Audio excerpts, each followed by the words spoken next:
Good morning, everybody. I hope you slept very well, and I hope you remembered if you awoke in the night at any moment, or if in the night at any moment you were aware of your dream, or simply of your thoughts, that you remembered to call on clear awareness and to mingle clear awareness with the phenomena that are moving and changing in the mind. That which never changes is that which sees that which is always changing. And in that is our profound foundedness, that we are found there. I don't think I've ever used that word before, foundedness. It probably didn't exist until this moment. But we are found by that from which we are never lost, and in that from which we are never lost. In the middle of the night, when the thoughts are just wild and uncontrollable, don't even try to control them. Just see them with clear awareness. Mingle clear awareness with the crazy thinking and imagining and fears and doubts and regrets and longings, all the things that may arise when you're sound asleep, and then you catch a glimpse of them. They too are of the nature of clear awareness. So when actually mentioning to you this, I'm remembering that in the night I did this, and that's why it's in my mind to mention it. It's effortless at that time because you don't have enough mental acuity really to try to do anything. You're caught momentarily in the manifestations of the sleeping condition, the mind when you're asleep, whatever that's like. So you just remember clear awareness. If you can't even remember clear awareness, remember the guru, remember your lama or your teacher, or remember the deity that you have a sense of strong and close and dear connection with. And if you can't remember that, even in that moment, if you can't remember that, remember that you are, in this instant, a living being in existence, and your nature is infinite,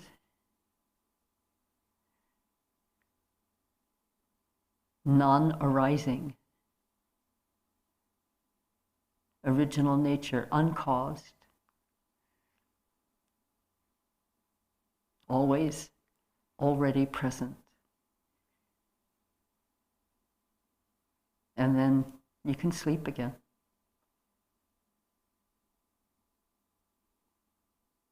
Okay, here we are awake, alive, awake, and aware in the temple again this morning.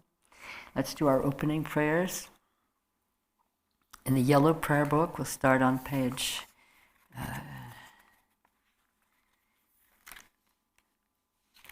1.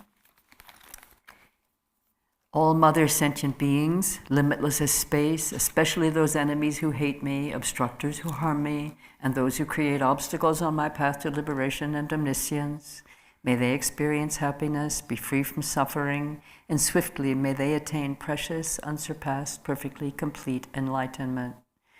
All mother sentient beings, limitless as space, especially those enemies who hate me, obstructors who harm me, and those who create obstacles on my path to liberation and omniscience, may they experience happiness, be free from suffering, and swiftly may they attain precious, unsurpassed, perfectly complete enlightenment. All mother sentient beings, limitless as space, especially those enemies who hate me, obstructors who harm me, and those who create obstacles on my path to liberation and omniscience, may they experience happiness, be free from suffering, and swiftly may they attain precious, unsurpassed, perfectly complete enlightenment. Page 2, for that purpose, until I attain Buddhahood, I will apply my body, speech, and mind to virtue. Until death, I will apply my body, speech, and mind to virtue. From today until this time tomorrow, I will apply my body, speech, and mind to virtue.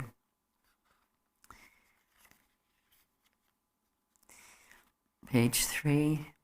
I take refuge in the Buddhas until I attain the essence of awakening. Likewise, I take refuge in the Dharma and in the assembly of the Bodhisattvas. Just as the Buddhas of the past gave rise to bodhicitta and progressed along the Bodhisattva's path, so shall I give rise to bodhicitta for the benefit of all beings and practice the stages of the Bodhisattva's path. I take refuge in the Buddhas until I attain the essence of awakening. Likewise, I take refuge in the Dharma and in the assembly of the Bodhisattvas. Just as the Buddhas of the past gave rise to bodhicitta and progressed along the Bodhisattva's path, so shall I give rise to bodhicitta for the benefit of all beings and practice the stages of the Bodhisattva's path. I take refuge in the Buddhas until I attain the essence of awakening. Likewise, I take refuge in the Dharma and in the assembly of the Bodhisattvas. Just as the Buddhas of the past gave rise to bodhicitta and progressed along the Bodhisattva's path, so shall I give rise to bodhicitta for the benefit of all beings and practice the stages of the Bodhisattva's path. Manam kadanyam pesam chantam chede wadan dewe judan parjuchi Dugnal ji judan drawajuchi Dugnal me pede wadam indrawajuchi Nyering shagdang nidang drawetang yomla nepajuchi. That's page number 5. May all mother sentient beings, limitless as space, have happiness and the causes of happiness. May they be free from suffering and the causes of suffering. May they not be separated from the happiness that is free from sorrow. May they rest in equanimity, free from attachment and aversion. May all mother sentient beings, limitless as space, have happiness and the causes of happiness.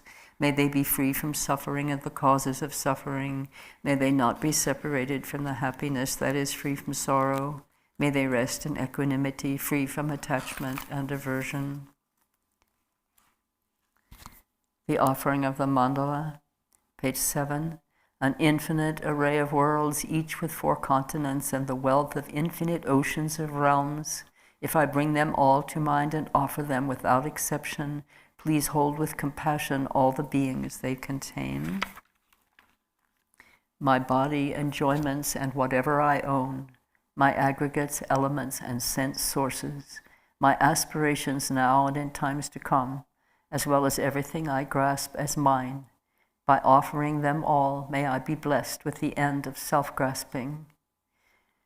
Completely liberated from the bounds of real and unreal, transcending the names and concepts of arising, cessation, and abiding, coming and going, affirmation and denial, the supreme mandala is the natural state. By offering it, may I be blessed to attain the state of Buddhahood. Om Guru Deva Dakini Ratna Mandala Pratitsa Soha.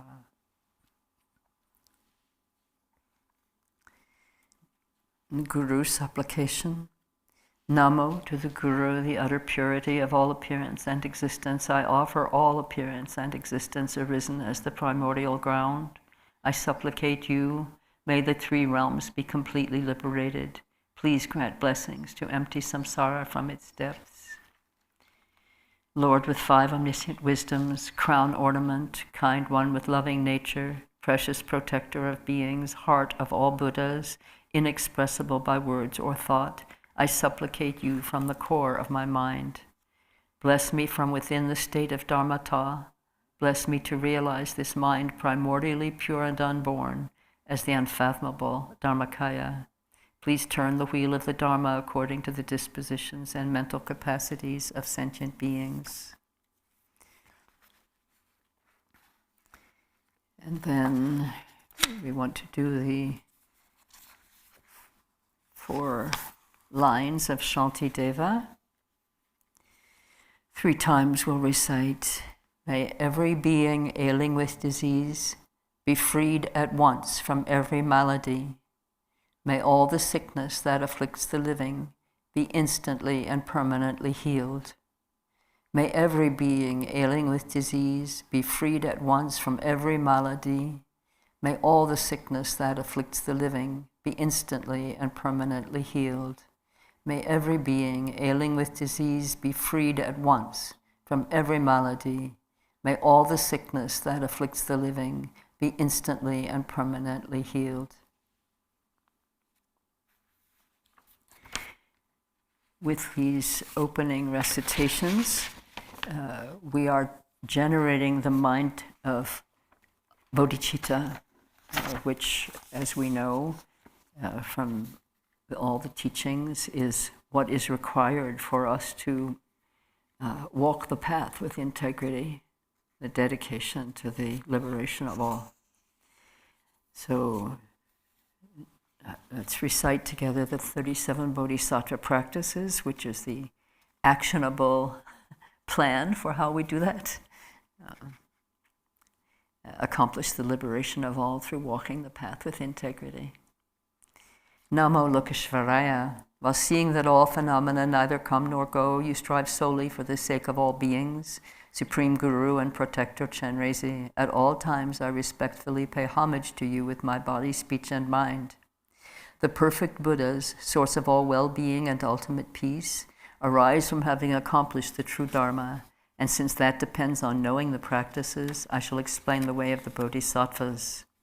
Having now gained this great ship of freedom and fortune so difficult to find, in order to free yourself and others from the ocean of cyclic existence, listen, reflect, and meditate day and night without distraction. This is the way of a bodhisattva. Attachment to loved ones turns like water, hatred for enemies rages like fire. In the darkness of ignorance, one forgets what to adopt and what to avoid. Abandon your homeland. This is the way of a bodhisattva. When negative places are abandoned, disturbing emotions will gradually decline. Without distractions, attention to virtue naturally grows. When the mind becomes clear, certainty in the Dharma arises. Live alone in seclusion. This is the way of a bodhisattva. Family and long-time companions will part from each other. Possessions gained with effort will be left behind. Consciousness, a guest, will leave the guest house of the body. Let go of all worldly concerns. This is the way of a bodhisattva. In bad company, the three poisons grow stronger. The activities of learning, reflecting, and meditating decline, and love and compassion are lost. Give up such companions. This is the way of a bodhisattva. When one follows a true spiritual friend, faults will dissolve and good qualities will grow like a waxing moon. Consider this friend more dear than your own body. This is the way of a bodhisattva. Who can worldly gods, themselves imprisoned in samsara, protect? Therefore seek refuge in the three jewels, the undeceiving source of refuge. This is the way of a bodhisattva.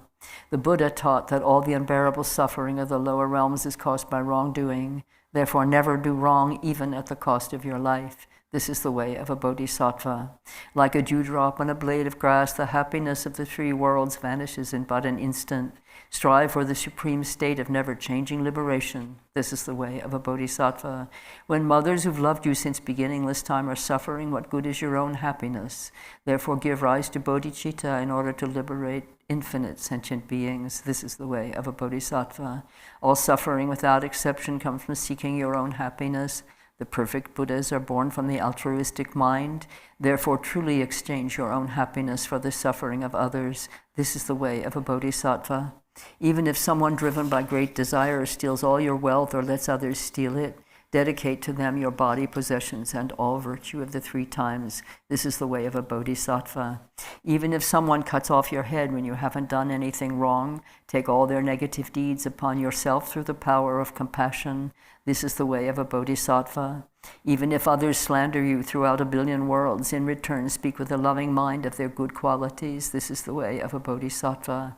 Even if someone exposes your hidden faults and insults you in front of others, view that person as a teacher and bow with respect. This is the way of a bodhisattva. Even if someone you've cared for as dearly as your own child regards you as an enemy, love that person even more as a mother would her ailing child. This is the way of a bodhisattva. Even if someone of equal or lower status, driven by pride, treats you with disdain, respectfully place them on your crown as your teacher. This is the way of a bodhisattva. Though you may be impoverished, always disparaged, gripped by disease and tormented by spirits, never lose courage, but take on the pain and misdeeds of all beings. This is the way of a bodhisattva. Though you may be famous and admired by many who bow to you and as rich as the wealth god himself, having seen that worldly fortune is without essence, do not be proud. This is the way of a bodhisattva. If the enemy, your own anger, is not tamed, subduing outer enemies will only make them increase. Therefore, subdue your own mind with the army of love and compassion. This is the way of a bodhisattva. Sensory pleasures are like salt water. The more you drink, the greater your thirst. Abandon at once all things that bring forth clinging attachment. This is the way of a bodhisattva. The way things appear is your own mind. Mind itself primordially transcends fabricated extremes. Knowing just this, do not create concepts of subject and object. This is the way of a bodhisattva. When you come across things that attract you like beautiful rainbows in summertime, do not regard them as real and abandon clinging attachment. This is the way of a bodhisattva. All suffering is like the death of your child in a dream. How exhausting it is to hold illusory appearances as real. Therefore, when you meet with difficult circumstances, see them as illusory. This is the way of a bodhisattva. When even one's body must be given up when aspiring for enlightenment, what need is there to mention material things? Therefore, practice generosity without hope of reward or karmic results. This is the way of a bodhisattva. If you lack moral discipline, you cannot accomplish even your own purpose. So wanting to achieve the purpose of others is truly absurd. Therefore, protect your discipline without concern for worldly existence. This is the way of a bodhisattva. For bodhisattvas who desire a wealth of virtue, all harm is like a precious treasure. Therefore, without hostility, be patient with everyone. This is the way of a bodhisattva. Even hearers or solitary realizers who accomplish only their own purpose strive as if putting out a fire on their head. Seeing this, practice with diligence the source of good qualities for the sake of all beings. This is the way of a bodhisattva. Disturbing emotions are destroyed by insight, grounded in calm abiding. Knowing this, cultivate meditative concentration that purely transcends the four formless absorptions. This is the way of a bodhisattva. Without wisdom, the other five perfections alone are not enough to reach complete enlightenment. Thus, combined with skillful means, develop the wisdom that does not distinguish among the three spheres. This is the way of a bodhisattva. Unless you examine your own confused ideas, you might look like a practitioner but not be acting like one. Therefore, always examine yourself and abandon confusion. This is the way of a bodhisattva. If you are driven by disturbing emotions and talk about another bodhisattva's faults, it's actually to your own detriment. So don't mention the faults of those who have entered the great vehicle. This is the way of a bodhisattva. Concern for gain and respect causes conflict and a decline in the activities of learning, reflecting, and meditating. So abandon attachment to your circle of friends, relations, and benefactors. This is the way of a bodhisattva. Harsh words disturb others' minds and thus diminish the practice of a bodhisattva. Therefore, abandon harsh speech, which is unpleasant to others. This is the way of a bodhisattva. When disturbing emotions become habitual, it is difficult to reverse them with antidotes. Thus, the soldier of mindfulness wields antidotes as weapons and destroys disturbing emotions such as attachment the moment they start to arise. This is the way of a bodhisattva. In brief, wherever you are and whatever you are doing, always examine the state of your mind. Act to accomplish the purpose of others through constant mindfulness and awareness. This is the way of a bodhisattva. With the wisdom of threefold purity, dedicate all the virtue gained from having made such effort toward enlightenment. Dedicate it to clear away the suffering of infinite beings. This is the way of a bodhisattva.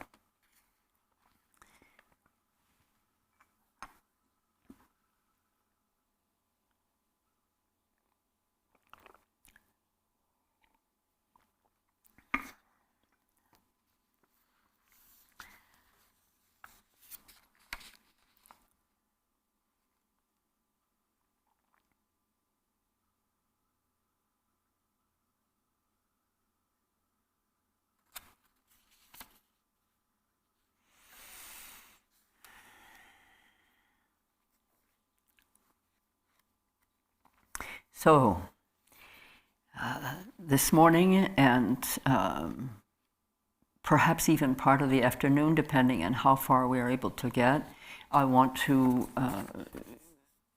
invite us to open the mind of gratitude and devotion and dedication to the path of the Bodhisattva, which is actually the path of the Buddha. That's the path to Buddhahood.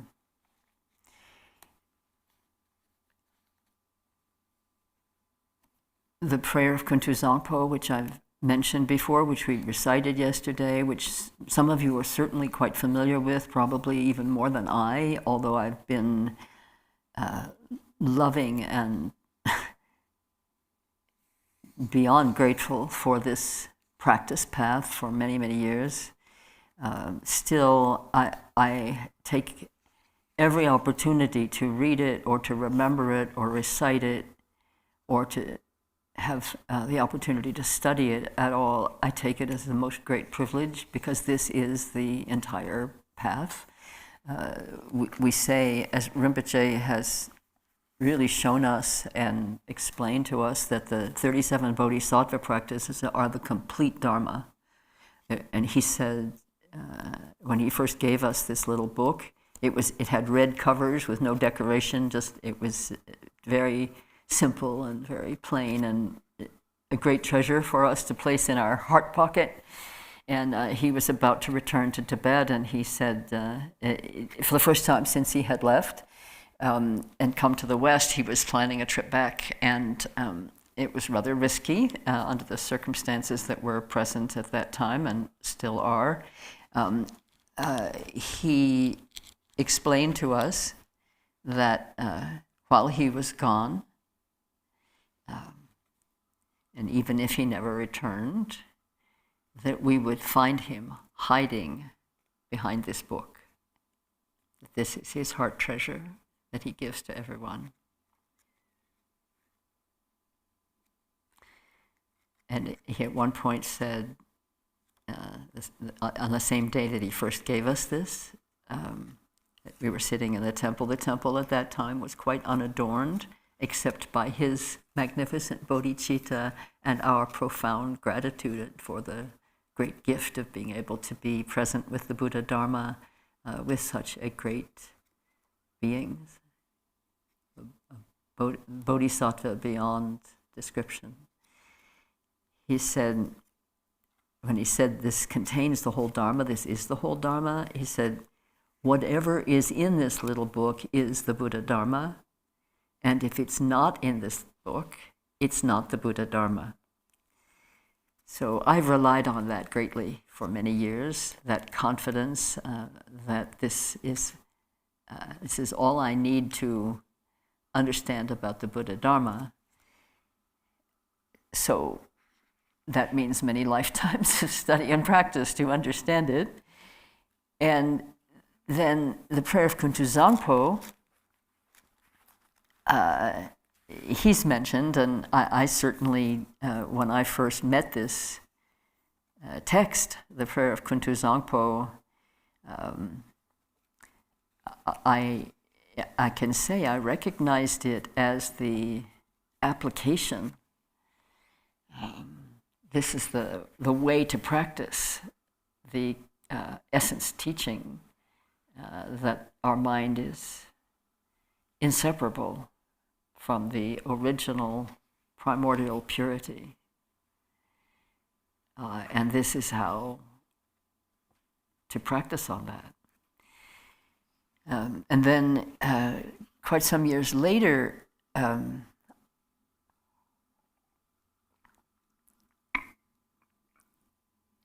I believe it was in this temple. I believe so.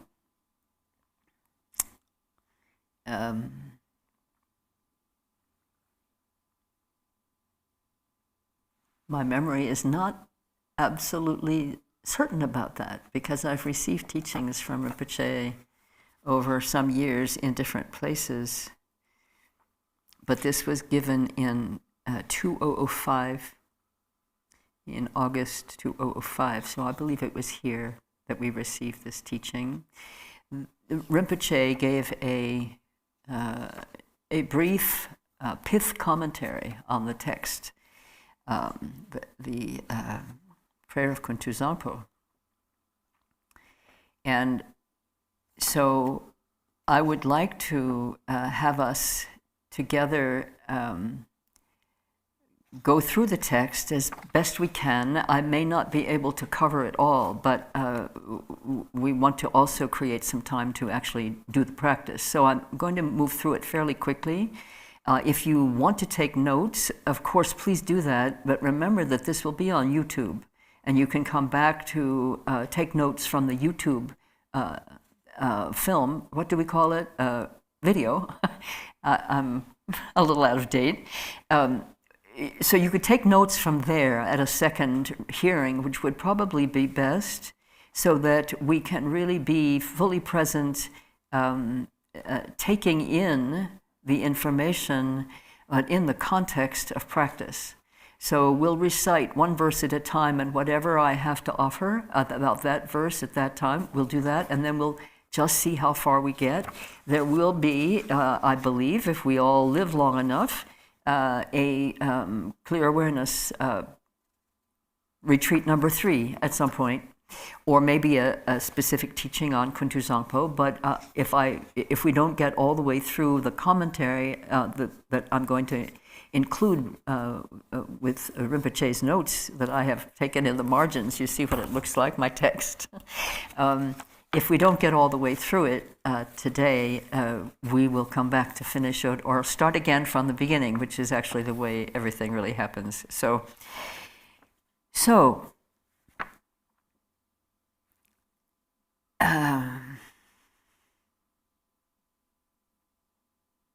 as you can probably tell by just hearing what I'm saying and how I'm speaking and how I'm looking at this text in my hand, this makes me sublimely happy.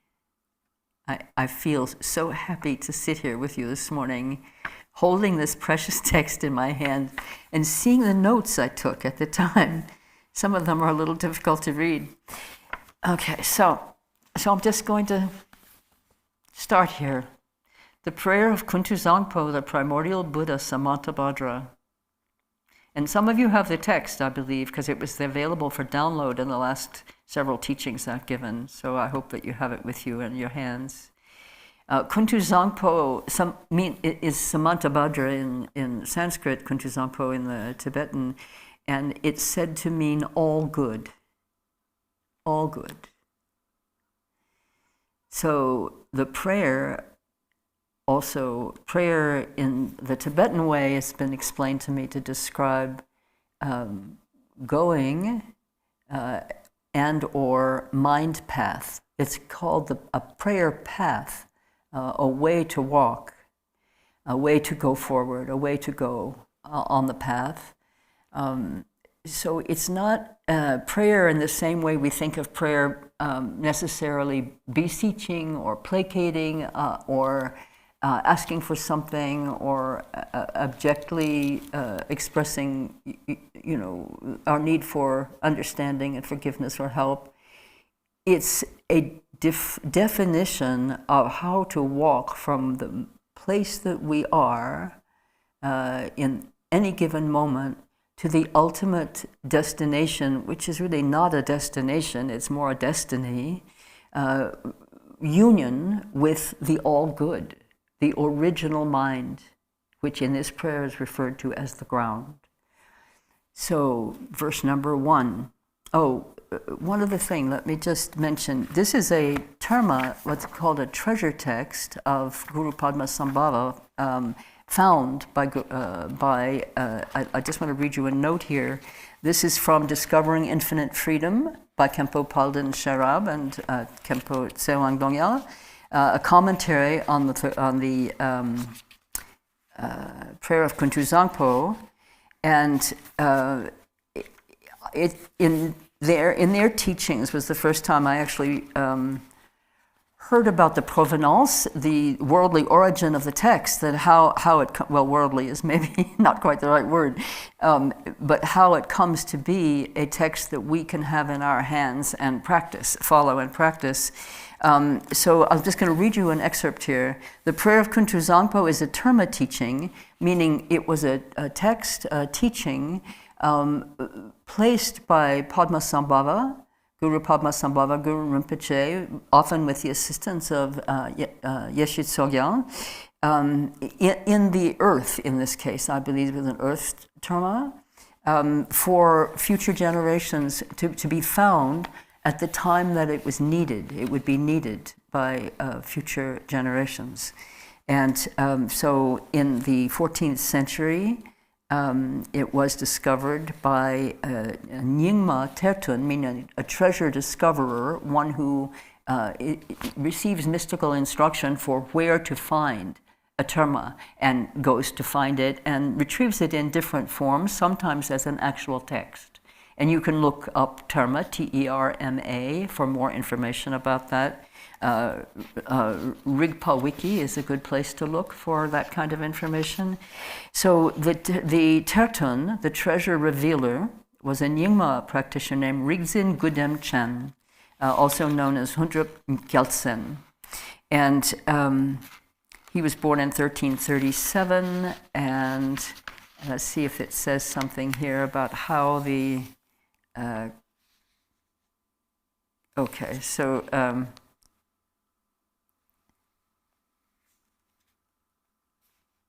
in the early summer of 1366, I think it was, in the Zhangzang Ladrak cave in the core of the great rocky mountain Dukdrul Pundra, Gudem Chen found a huge blue treasure chest with 5 compartments containing the treasures of the 5 directions. In the maroon central chamber, he found 3 paper scrolls and 3 kilayas, ritual daggers, daggers, wrapped in maroon silk. In the eastern white conch shell chamber, he found the doctrine ascertaining the causes and ripening of deeds. In the yellow gold southern chamber, he found the cycle of the 4 aspects of ritual service and attainment. In the red copper treasure chamber of the west, he found the doctrine of auspicious coincidence. And finally, in the black iron chamber of the north, he found the celebrated doctrine for crushing enemies and obstacles. From this blue treasure chest, Gudem Chen retrieved altogether 500 doctrinal treasures as well as many sacred objects. One of these was the Drodul Dzogchen Gongpa Zongtal, which is a summary containing the distilled essence of the 100,000 tantras. The prayer of Kuntuzangpo is a section of this. So that's a very rich, ornamented discovery path, and the teachings arise from utmost simplicity and elaborate through the 3 times and the many appearances of worlds. Rigzin Gudem Chen's prayer of Kuntuzangpo combines bodhicitta aspirations with the extraordinary view of the Dzogchen. Even though the ultimate level is beyond cause and conditions, on the relative level, everything is interdependent origination. If we know the right causes and conditions, we will certainly get the right results. An undistracted yogi or yogini who performs this prayer and applies its meaning every day will beautify themselves as well as others. But if somehow this cannot be done on a daily basis, this teaching specifically mentions the best times to recite this prayer: at solar and lunar eclipses, at a time when the earth is sounding, at the time of earthquakes, during solstices, at the changing of the year, and on important days within the lunar cycle.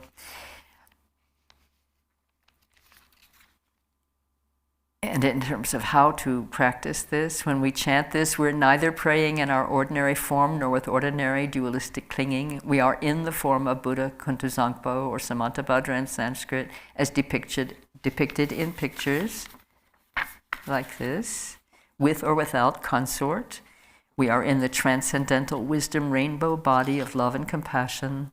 Alternately, we can also visualize Buddha Samantabhadra in the sky in front, chanting the prayer of Kuntuzangpo so that all the beings of the 6 realms can hear it. We also feel the presence of the beings of the 6 realms in all their characteristic forms without modifying their appearance in any way, with a sense of great joy for the opportunity to practice, with devotion to the lineage and the teachings, and with compassion for all beings. We focus on removing the nightmare of their sufferings at this very moment by restoring them to their original, fresh nature. We utter this prayer that sounds forth from our innate depths in a manner that is heard by all the beings of the 6 realms, knowing that language and distance offer no resistance. We are transmitting this great teaching beyond the limitations of time and space. This utterance is both a prayer and a call to return to the undiluted original nature. It expresses how Samantabhadra has remained within this nature from the beginning, and why he is known as the primordial Buddha.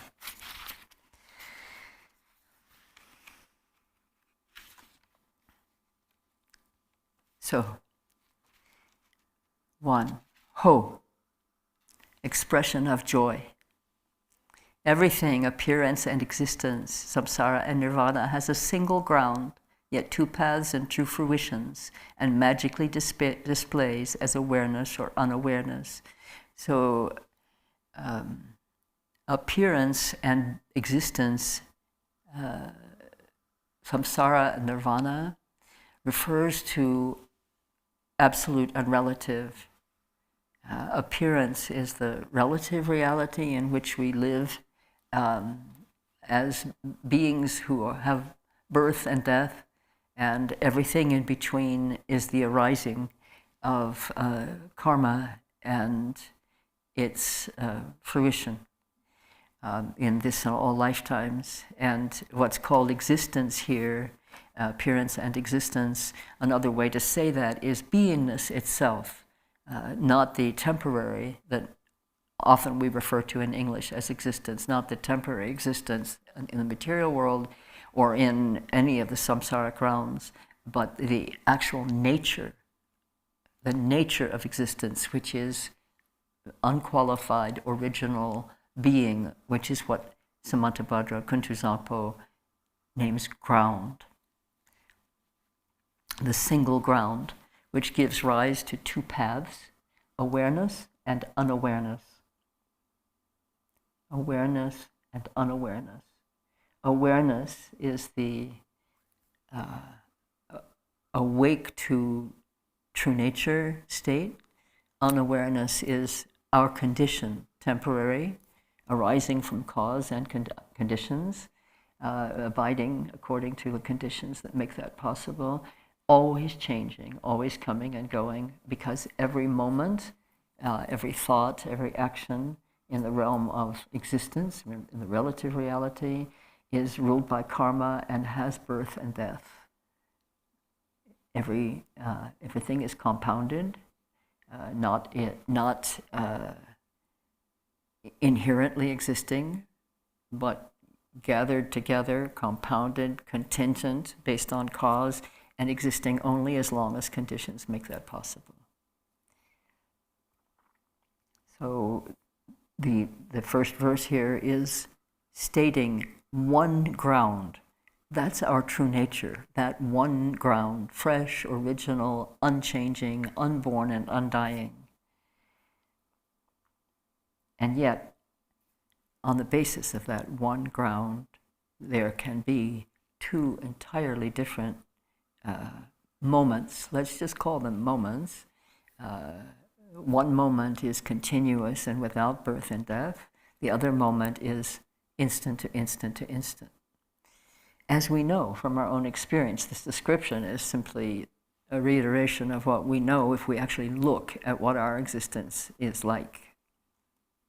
Through Kuntuzangpo's prayer, may all beings become Buddhas, completely perfected in the abode of the Dharmadhatu, the sphere of being, unconditioned being. So that aspiration is set.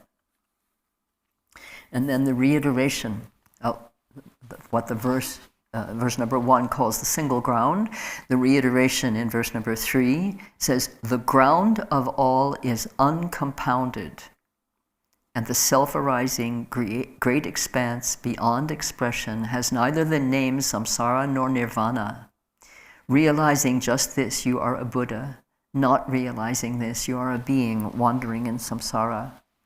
So the ground of all is uncompounded, and the self-arising great expanse beyond expression.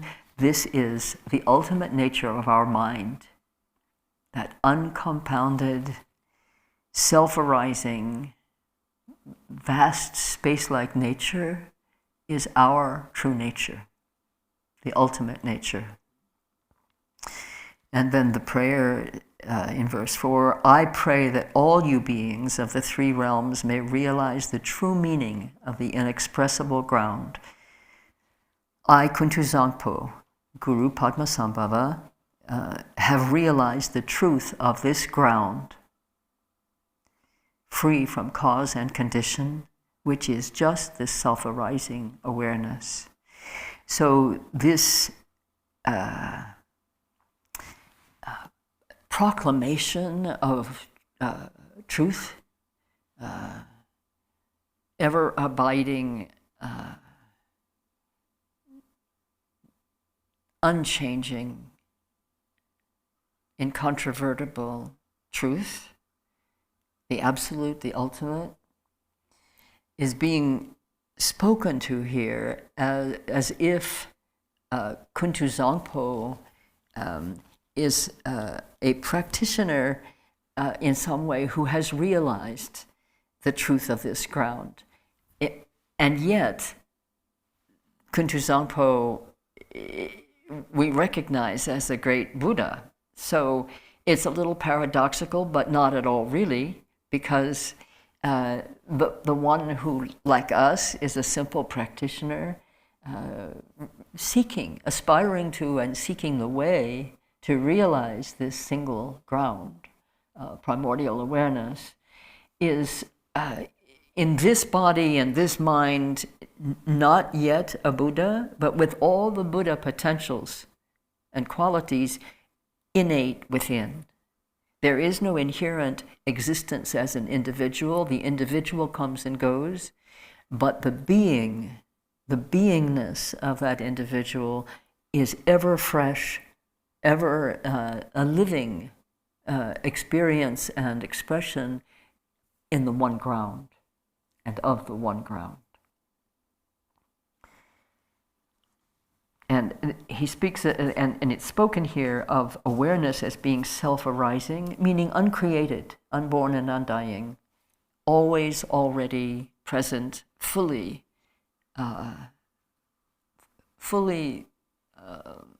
just full, complete, and rich, and empty of inherent existence, and replete, overflowing with inherent richness and vitality of the unborn, the undying, fresh.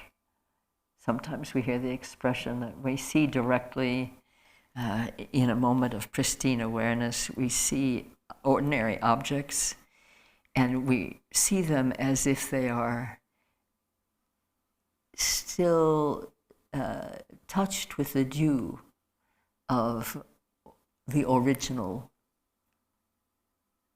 beingness. They're still radiant with an intrinsic radiance. They are. We are.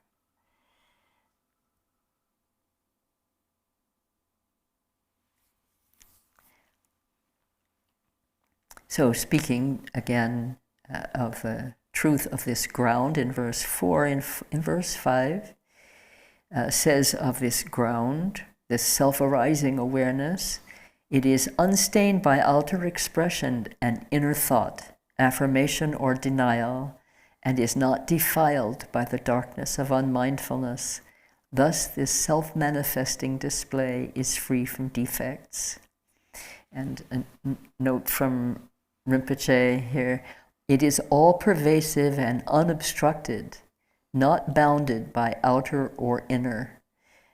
Sometimes we hear or read the expression about it that it has neither center nor circumference. the sphere of reality, the Dharma Dhatu, the ground, has neither center nor circumference, unbounded, and that it is self-luminous, like the flame of the butter lamp. Self-luminosity, self-luminous. It's not lit by anything. The flame itself of the butter lamp, the light is within itself. It's not separate from the flame. The luminosity and the flame are like this, one. And it is like that. That's the kind of luminosity that is described as self-arising luminosity or self-luminous awareness. It's not like a light, a lamp being lit or a spotlight when it happens, sometimes just for a moment or an extended period, and for great beings uninterruptedly. One recognizes the true nature of one's mind. Light and clarity are very much how people describe this experience. The experience is self-luminous.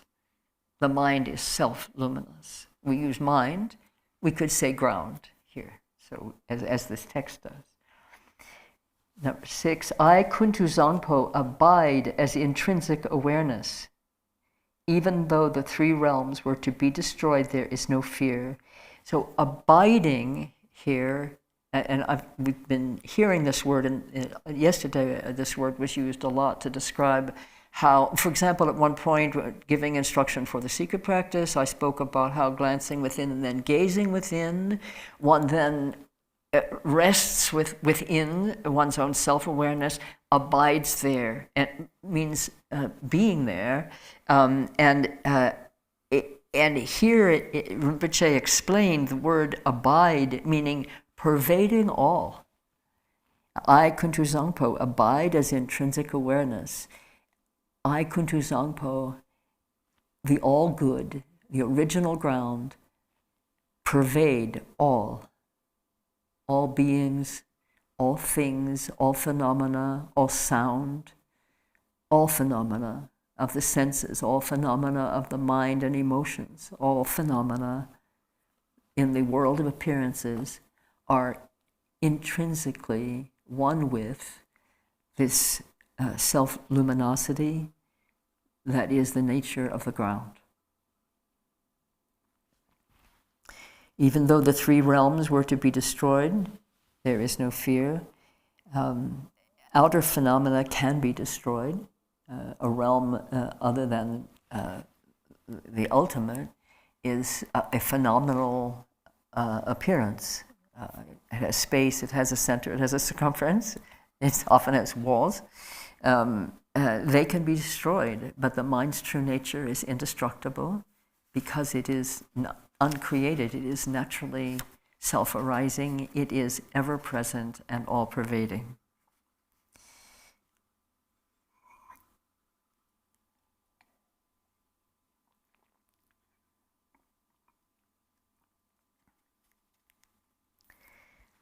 There is no attachment to the 5 desirable qualities of sense objects. In self-arising consciousness, free of thoughts, there is neither solid form nor the 5 poisons. In the unceasing clarity of awareness, singular in essence, there yet arises the display of the 5 wisdoms. Verses 7 and 8 require a kind of detailed commentary that I would not be master of, so I recommend to you Discovering Infinite Freedom, which is going word by word and line by line in commentary and explanation to the text. So I'm not going to dwell on 7 and 8, but I will comment that Rinpoche's comment on there is no attachment to the 5 desirable qualities of sense objects. Rinpoche simply noted that the sense objects, the touch, taste, hearing, and so on, arise with no intrinsic essence. We experience them, but they have no intrinsic existence. So in the natural state, meaning the state that is one with the primordial, one with awareness, there is no grasping, nothing to grasp and no one to grasp. That's what's referred to later as the purity of the three spheres. And the unceasing clarity of awareness refers to the quality that's called mirror wisdom, the unceasing clarity, that it's like a mirror. What is reflected in the mirror is what is placed before it. So the essence is singular, a single ground, yet arising from this single ground, based on causes, which are spoken about later, there arise the display of the five wisdoms. I'll read the verse, but here I won't explain it other than to give some brief commentary that Rinpoche spoke to, because it's more complex in Buddhist explication of concept and text than I have just easily accessible. From the ripening of these five wisdoms, now the fivefold wisdom refers to, I do love this, I love this detail, though it is really exquisite. The different deities represent the five wisdoms, and so here, let me just read the whole verse and then give it just a note or two. From the ripening of these five wisdoms, the five original Buddha families emerge, and through the expanse of their wisdom, the 42 peaceful Buddhas appear. Through the arising power of the five wisdoms, the 60 wrathful Herukas manifest. Thus, the ground awareness is never mistaken or wrong. So,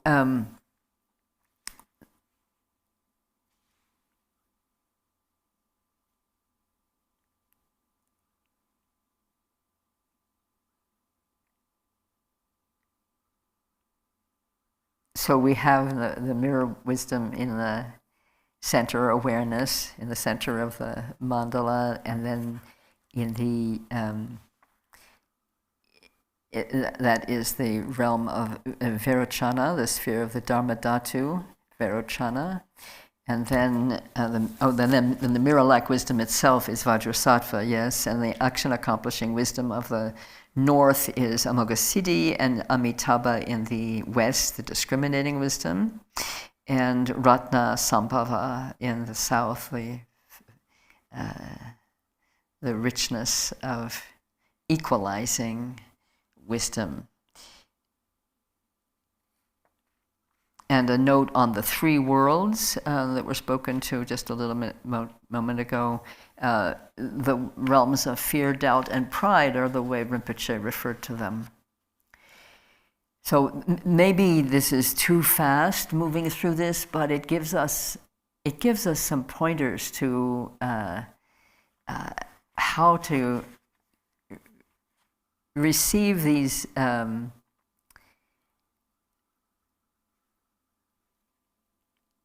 completely practical instructions with a reference to some of the underlying more mystical is the word I would use in this case, meanings that might otherwise not be known to us.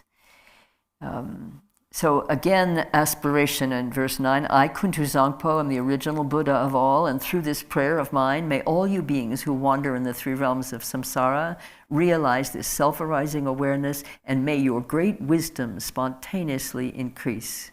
My emanations will continuously manifest in billions of unimaginable ways, appearing in forms to help you beings who can be trained.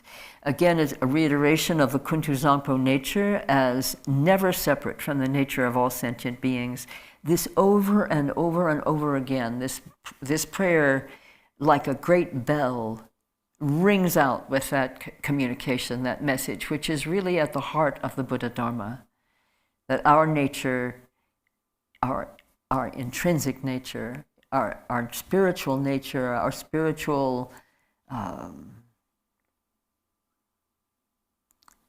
heritage, our birthright, is our inseparability from the original, primordially pure, single ground of truth, of the absolute, of the ultimate. We are not ever apart from it. Even at the worst of our experience as a human being or any other kind of sentient being, our experience of terror or suffering, or our experience of being terrible harm-doers, great wrongdoers, or our despair at the sense of being separate from love or compassion, those are ephemeral experiences, transitory, arising on the basis of causes and abiding only for an instant. They may seem as if they abide forever. In a given lifetime, we may have a life that has great despair, but really it's moment to moment to moment that that despair is experienced.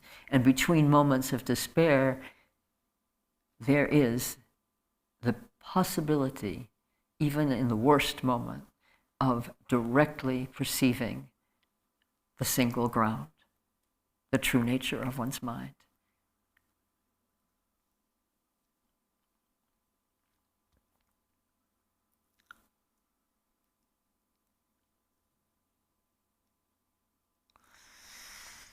Through my compassionate prayer, may all of you beings who wander in the three realms of samsara escape from the 6 life forms. And then here, verses 12, I've numbered these myself. They may not have this number, but in this particular text, I've numbered them this way. These next verses, 12, 13, 14, and 15, are a critical teaching for us on the arising of dualistic delusion, which is the basis for all our suffering and confusion in all the lifetimes and manifestations that we may ever take in the worlds of appearance. We need to understand this. This is liberating knowledge. So I'm going to dwell here for a moment. So then it is said, from the beginning, you beings are deluded because you do not recognize the awareness of the ground. Being thus unmindful of what occurs is delusion, the very state of unawareness and the cause of going astray. From the beginning, you beings are deluded. I've spoken of this so much in teachings with you and others, and for a long time. This is the moment. This phrase, "from the beginning." This is the instant in the formation of consciousness.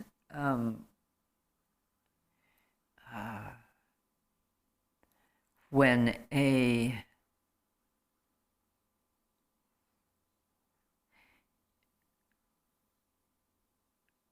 an error of perception, interpretation, and attribution occurs, where the experiencing consciousness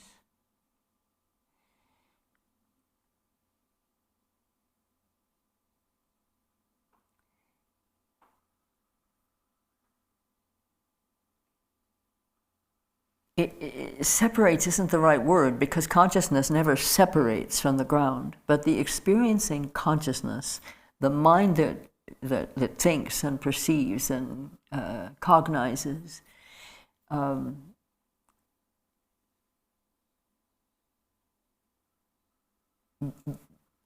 makes the error of, on the basis of experiencing its own mind, its own consciousness, experiences its own existence, and as soon as it experiences its own existence, a rudimentary sense of self, immediately attributes something to the perceived existence of what is not self. So this is the inception of the duality delusion of self-other, this, that, good, bad, love, war.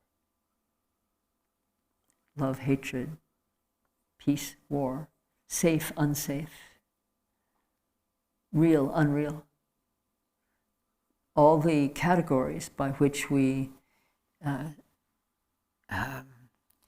reinforce the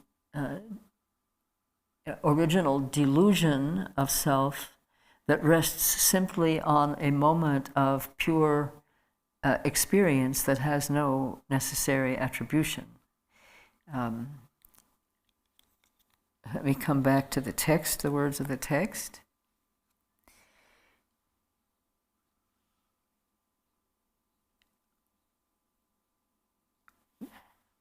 We do not recognize, it says, from the beginning you beings are deluded because you do not recognize the awareness of the ground. Note that what's being spoken to here is that we don't perceive accurately our own awareness of the ground itself, meaning awareness itself. So this is seer. I hope that I'm not making too many mistakes here in my understanding, but I'm just doing the best I can here, and I hope that it elaborates on what we've been talking about for a number of years. So, or it makes more precise how to understand it. There is ground of being. In other words, original mind, original true nature, from which we are never separate. And then there is awareness of that original nature, which is a direct insight. And then there is not awareness of that ground nature, of that original nature, which is delusion. Here's where the path of awareness and unawareness begin to diverge. In other words, the path is the path of unawareness, meaning we then have to come back to awareness or sweep away that which will gradually, increasingly occlude awareness, but awareness still remains in the existent being as true nature. So if we speak of the divergence of path, awareness and unawareness, one is the potential to go forward as one who has not separated in thinking in any way from the original nature, and the other is the person who being who continuously creates misattribution to experience.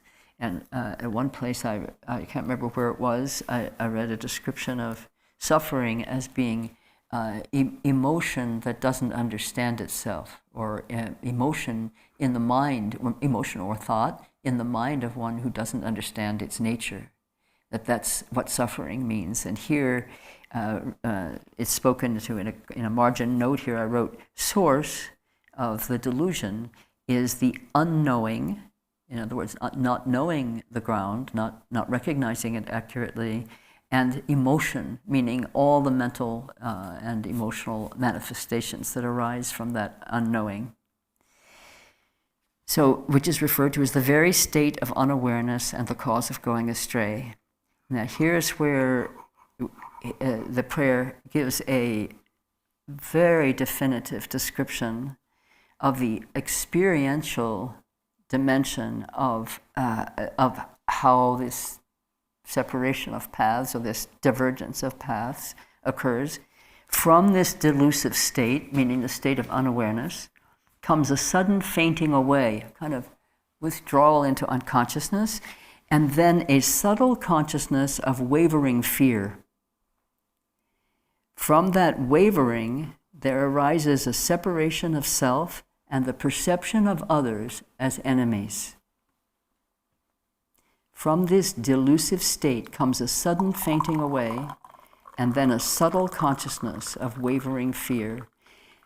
So Rinpoche note says, not really recognizing reality for what it is, feeling uncertain, therefore, because when we don't recognize reality as it is, we are in a state of doubt and confusion. So Rinpoche says, feeling uncertain and very unsure, very vulnerable.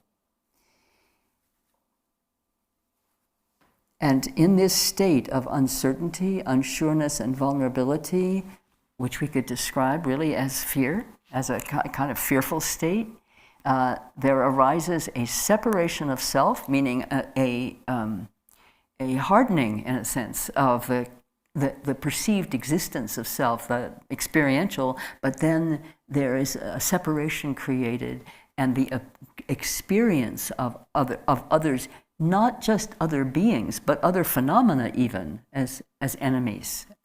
It's a perception, and I want to underline here, as I've spoken of before many times, the innocence of this perception. This is a completely innocent perception. Innocence in the original meaning of the word, I think. I'm not sure it's the original meaning, but I believe I've understood that at times.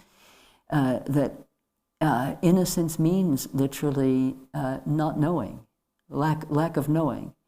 And when we say somebody in a court of law is innocent, it means they didn't have culpability, meaning they didn't have intent to harm.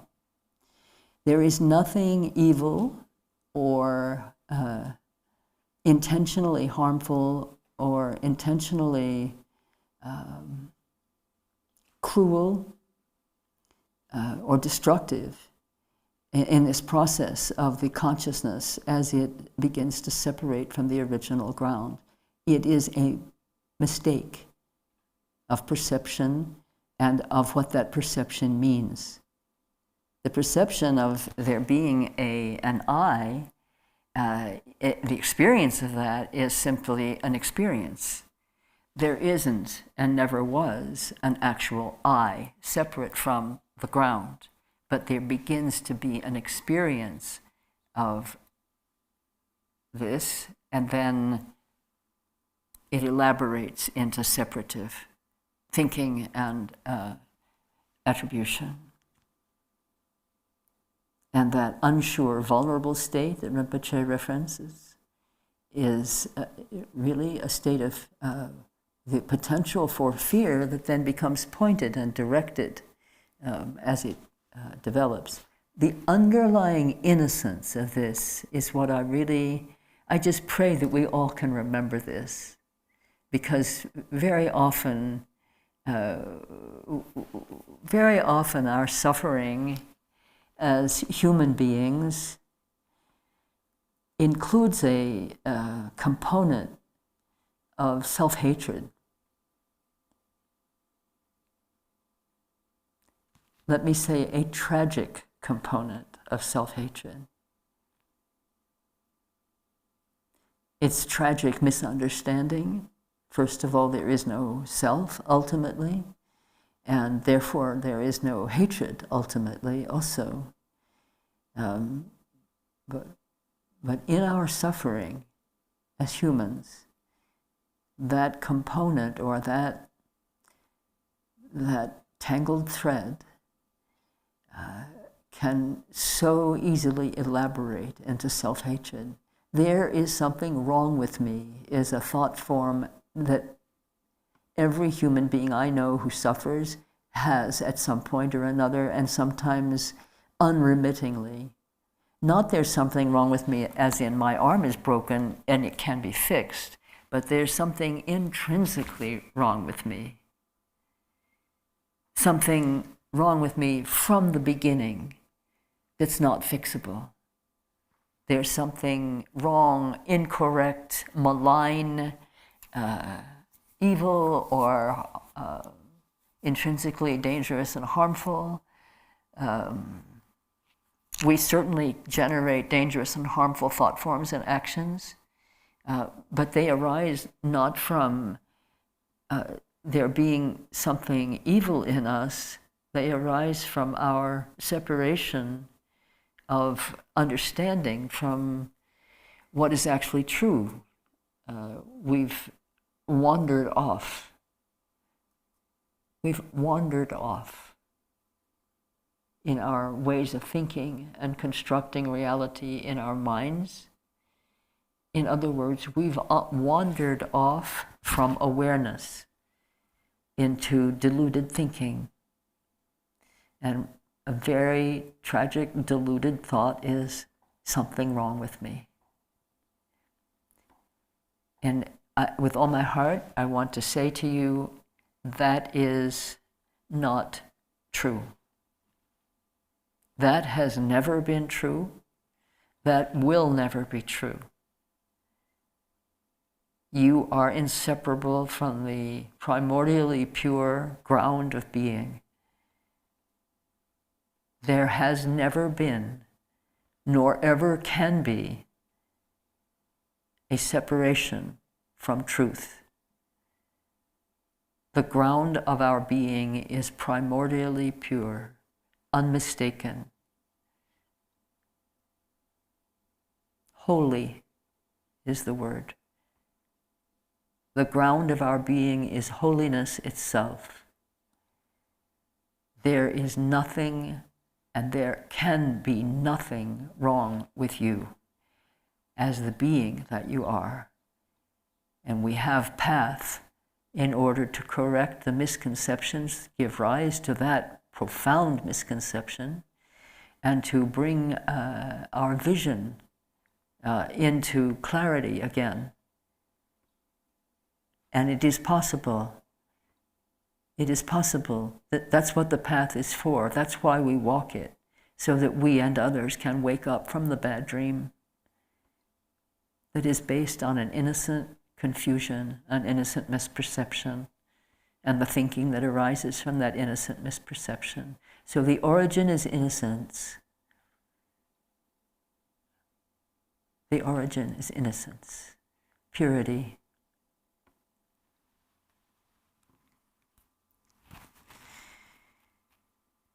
So Rinpoche's note on verse 14 is, gradually the tendency of separation strengthens, and from this the circle of samsara begins, meaning the circle of suffering and transmigrations through all the different manifestations that suffering can take. Then the emotions of the 5 poisons develop. What are they? Ignorance, the root of them all, ignorance of this reality of the primordially pure as one's own nature and the nature of all things and all phenomena, all beings. And then grasping, aggression, jealousy, and pride. Those are the emotions of the 5 poisons, and the actions of these emotions are endless. So the gradual, the tendency of separation, strengthening, grasping to a self, Rinpoche says, that means lifetime after lifetime we grasp to a self, which is a concept, a deluded concept. It's a mistaken perception.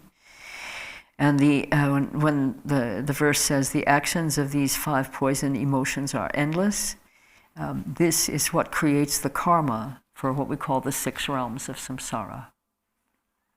The realms of the hell realms, created by the anger, and we'll come to those elaborations, but they're the hell realms, the hungry ghost realms, animal realms, human realms, jealous god realms, and god realms. Sometimes when I make a list, I forget one. So if I left out one of the 6 realms, please consult your Google or your Wikipedia. And then again, this bell rings in this prayer path. Kuntuzangpo rings this bell again of the highest aspiration, which is ultimate bodhicitta, the highest aspiration. Through Kuntuzangpo's prayer, may all you beings wandering in samsara clear away the dark fog of unmindfulness, clear away the clinging thoughts of duality. May you recognize your own intrinsic awareness. Your own intrinsic awareness is the intrinsic awareness.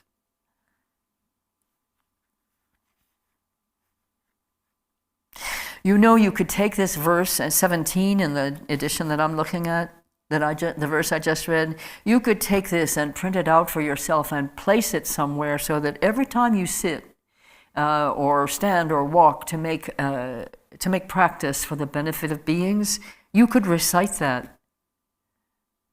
That would be a profound and powerful aspirational prayer to generate at the beginning of every practice, arising from the vast, limitless love and compassion that is bodhicitta.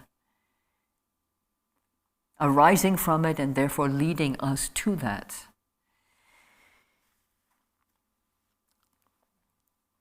Okay, so he's saying, may you recognize, how are we doing on time? How long have we been here? Please bring me to the material ground for a moment. Almost 90 minutes. Excuse me? Almost 90 minutes. Okay. Well, let's carry right on then, shall we? Go for it. Let me just see where a natural break place would be.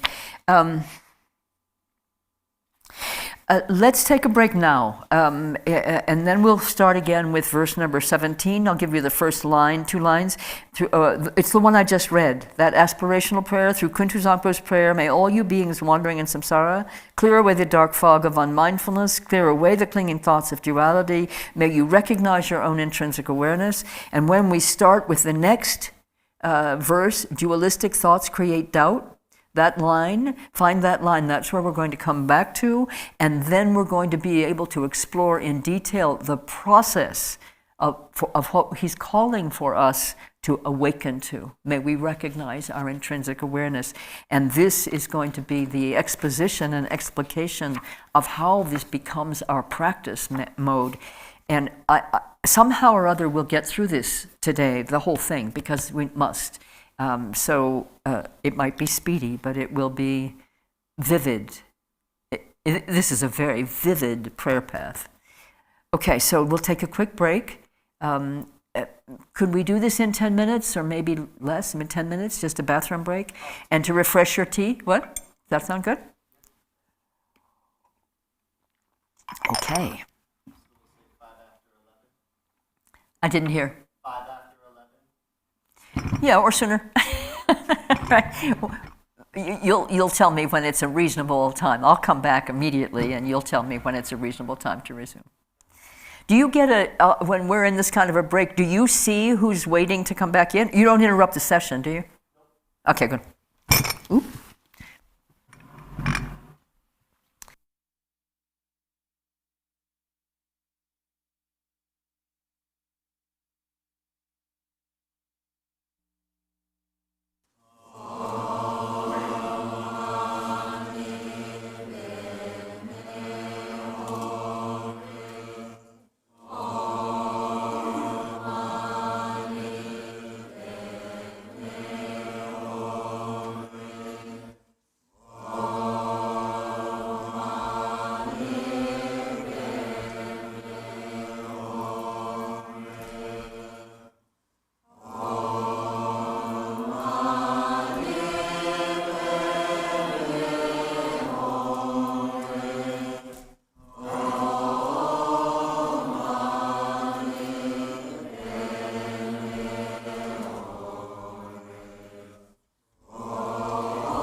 Okay, I'm laughing at myself here for a moment because I skipped a verse, really critical verse.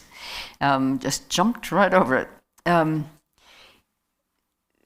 15, you beings lack awareness because you're unmindful, and this is the basis of your going astray. Through my prayer, may all you beings recognize your intrinsic awareness. We did that. The next verse, innate unawareness means unmindfulness and distraction. Imputing unawareness means dualistic thoughts towards self and others. Both kinds of unawareness are the basis for the delusion of all beings. I deeply apologize for having omitted momentarily a identification of the basis for the delusions of us all. Innate unawareness, the phrase sometimes used is co-emergent.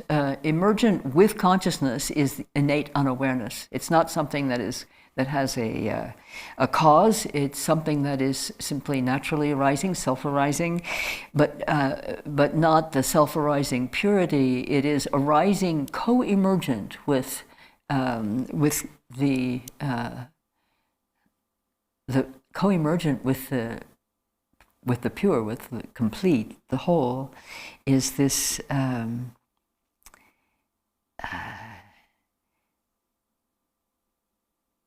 fact that we don't recognize our own nature.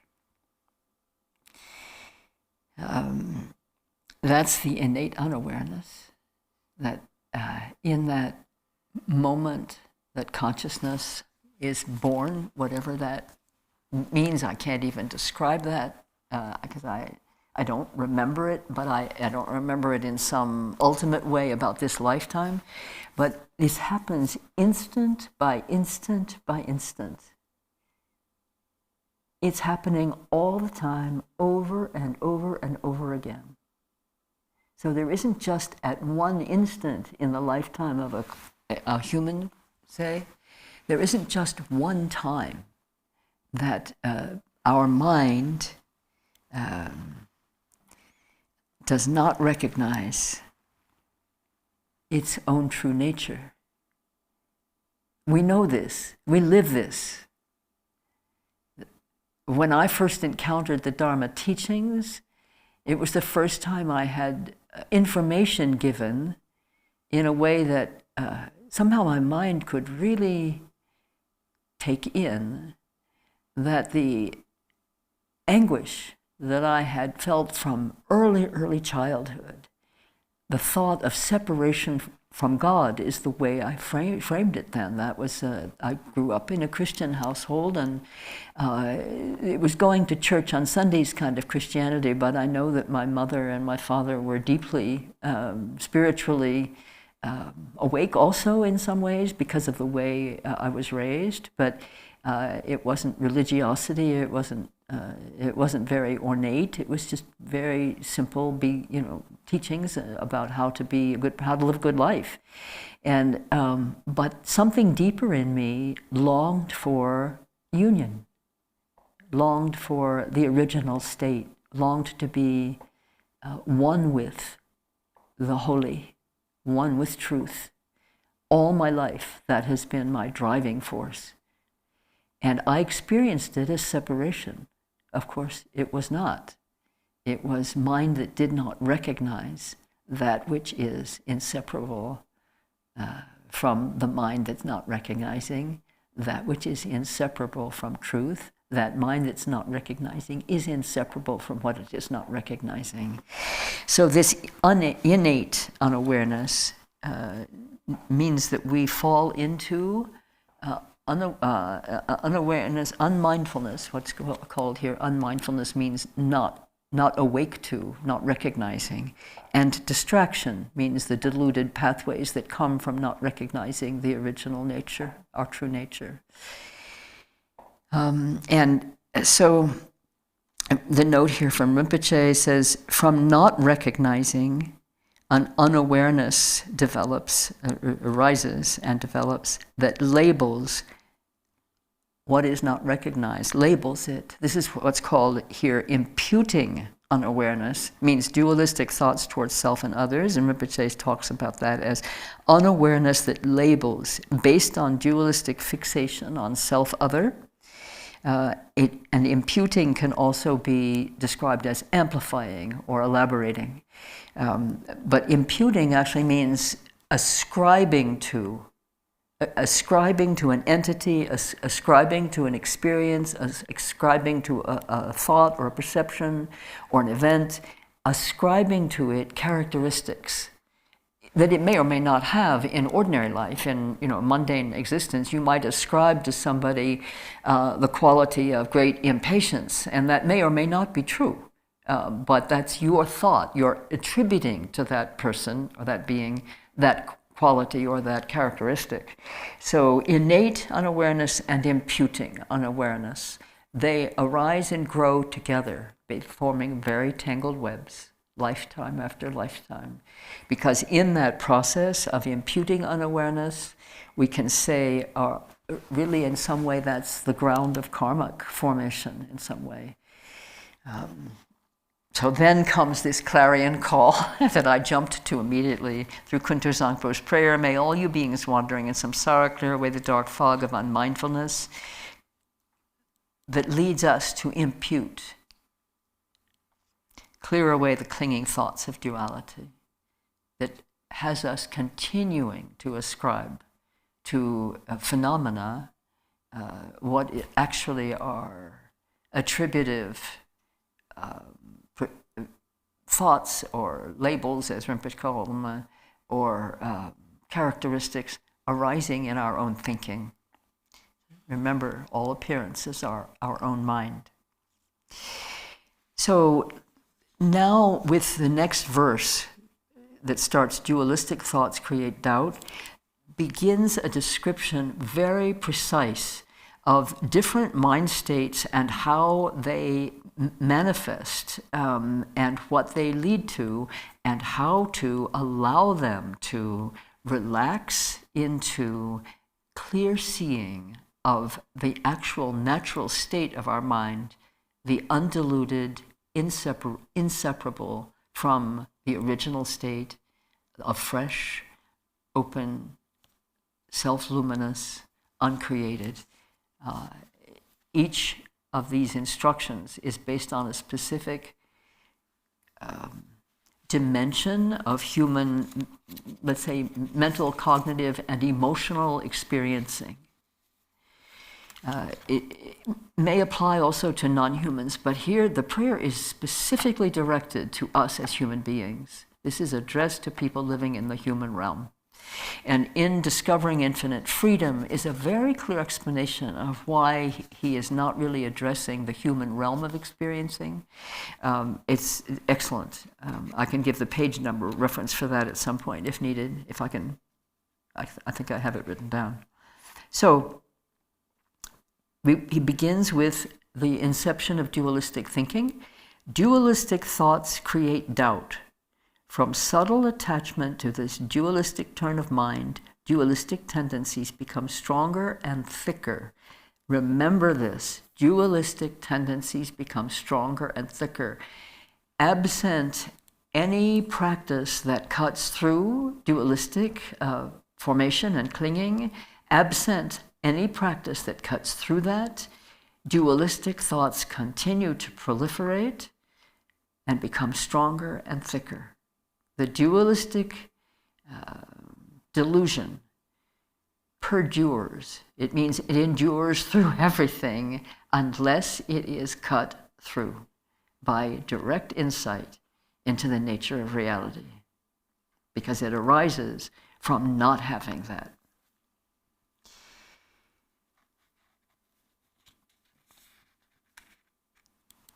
So dualistic thoughts really refer to what is what we've talked about here, of how the moment when we part company from directly being in and of the true nature in our understanding, we miss that. We part from that. That's the beginning of the two paths, awareness and unawareness. And the doubt aspect Rinpoche describes it wonderfully in the way that our own minds can experience it and explain it to ourselves in some way. Hold on just a minute while I refresh my throat. Dualistic thoughts create doubt. From subtle attachment to this dualistic turn of mind, dualistic tendencies become stronger and thicker.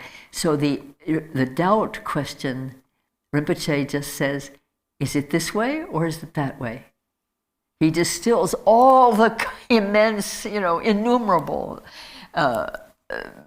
patterns of doubt or habits of doubt down to this one pithy question: is it this way or is it that way? So instead of confident recognition of the nature of reality, we are lost moment to moment to moment. It's not a permanent state. Between every moment, every 2 moments of doubt, there's a gap. And in that gap, what is revealed to the mind that is able to see it is the true nature. But doubt jumps over that moment. Is it this way or is it that way?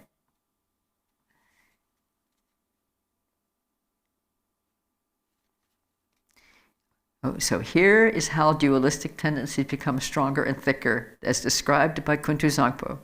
Food, wealth, clothes, home, and friends, the 5 objects of the senses and your beloved family, all these things cause torment by creating longing and desire. These are all worldly delusions. The activities of grasping and clinging are endless. So now we've moved from doubt to grasping. What happens when you're in doubt? Panic. It may be subtle, it may be mild, but when you don't know what's true in a given moment or what's real, and you don't have what Rinpoche talked about, confident recognition of the nature of reality, in whatever form that confident recognition is departed from you or hasn't been recognized, you're in, as a human, you're in, but it also happens with animals, I think. I've seen that with some animals that I've lived with for a while. There is a little panic reaction. What's true? What's real? And then you want to grasp to something. Confusion is terrifying to humans. We don't usually acknowledge that. Some of us don't even recognize that that's the case, but there's this little panic, whether it's subtle or huge. Like if you're standing on the ground and there's an earthquake and the earth parts under your feet, the panic will be enormous. If you're standing on the ground of an opinion and your opinion is challenged, there could be a very subtle panic and then grasping harder or pushing away. So remember, please, this sentence. The activities of grasping and clinging are endless. Emblazon this upon your mind, this sentence. The activities of grasping and clinging are endless. I have found this particular phrase profoundly helpful in the course of my life and practice. When I am caught in grasping or repulsion, particularly grasping and in some kind of frenzy about it, which I'm sure sounds like an overstatement, but if you actually think about what you're like in a moment when you want to cling and grasp to something, whether it's a beloved person who's now leaving your life and rejecting you, or whether it's a food that you have a craving for, or a drug or some kind of substance that you have addiction for, or whether it's a version of reality that you're attached to and you're going to assert in the world, regardless of all evidence to the contrary, it's a kind of frenzy. There's a fanaticism in it. There's a kind of fixation would be the word, right? And very helpful to me when I catch myself for a moment there and I feel shocked and repulsed by seeing that display in my mind.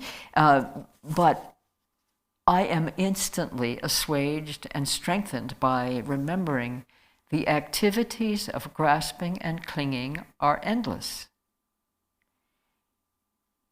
One more potato chip is not going to solve the problem. One more bag of potato chips is not going to solve the problem. This is my fixation of choice. 3 more bags of potato chips will only temporarily interrupt the craving because I'll probably be sick to my stomach. But it doesn't solve the problem. The problem is mind that grasps at false certainties. These are all worldly delusions. The activities of grasping and clinging are endless, cuts right through. Rinpoche says, recognizing the one true desire will lead to absolute knowing and unity. The one true desire. What is the one true desire? For someone who's lost, it's to be found. Yes? For someone who's a child separated from the parent, it's to be again in the parental embrace.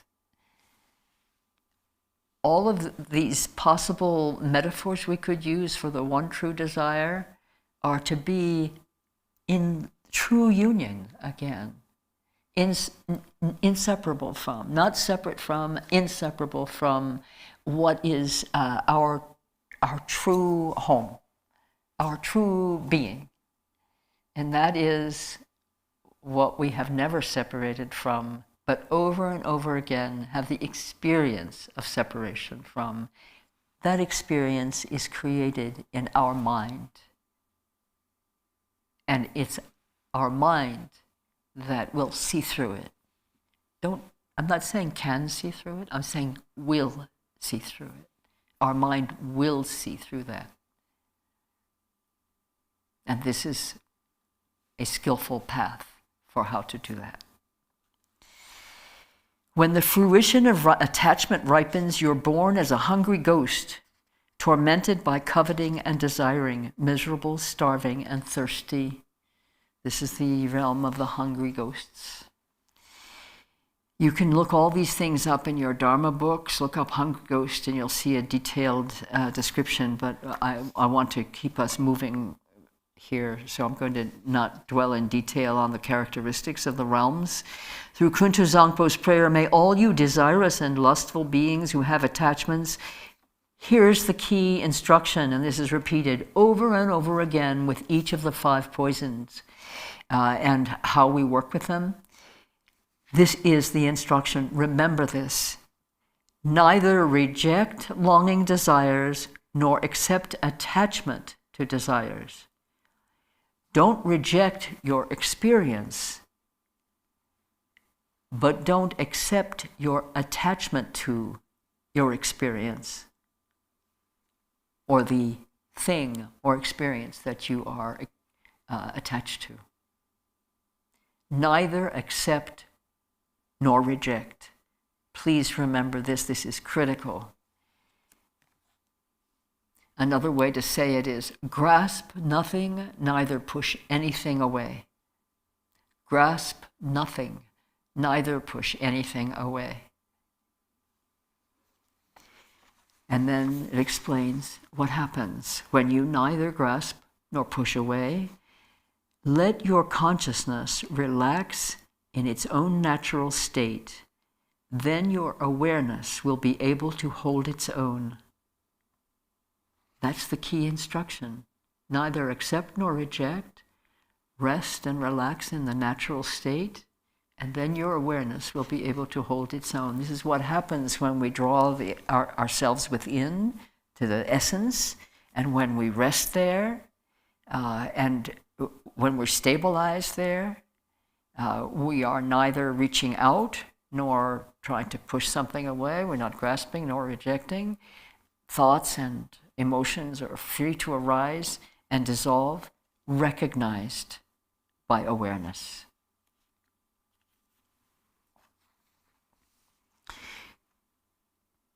So, Rinpoche, in speaking of the neither reject longing desires nor accepting attachment desires. I have a note here that says he recommends giving away our possessions, but even so, the root is attachment in the mind. This is so important for us to remember.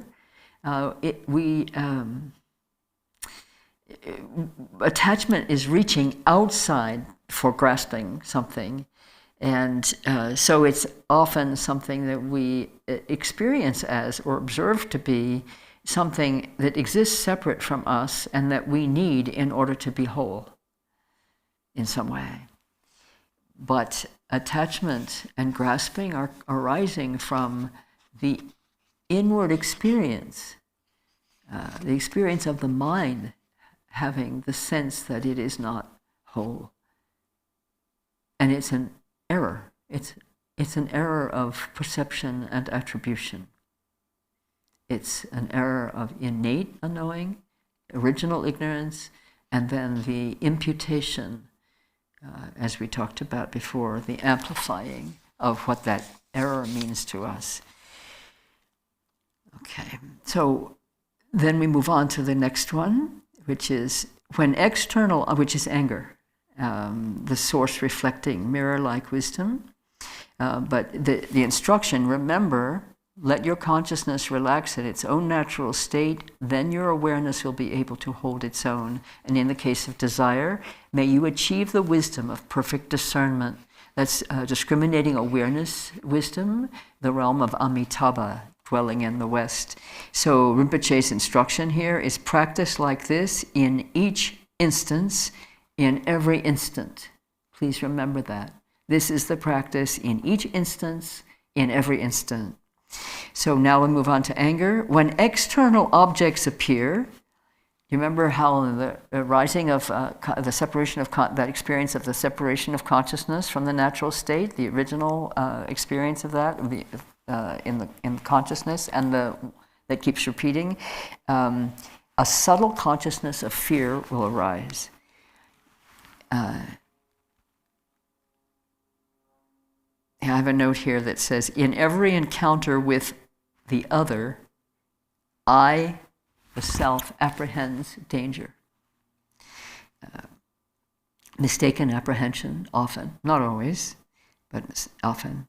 From this fear, the habit of anger becomes stronger and stronger. Not the anger itself necessarily, but the habit of reacting, not responding, but reacting to the perceived other, whatever it's an experience, a thought, an opinion, a person, a being, an insect, whatever it may be. It's a habit of turning to anger, becomes stronger and stronger. Finally, hostility comes, meaning hatred, causing violence and murder, meaning really the intention to destroy. When the fruition of this anger ripens, you will suffer in hell by boiling and burning. Rinpoche says, study the hell realms and what is written about them in teachings of Dharma to see what anger really brings about. And he referred to his experience in the prison, his 20 years, he referred to it as a hell realm that was caused by his anger, that his experience of it. Through Kuntuzangpo's prayer, you beings of the 6 realms, when strong anger arises for you, now here again, neither reject nor accept it. Instead, relax in the natural state and achieve the wisdom of clarity. In a moment of extreme anger, if you are practicing and able to hold your seat and the mind steady and penetrate that experience of anger with clear awareness, what will be revealed is the natural, vivid, absolute clarity of the nature of mind.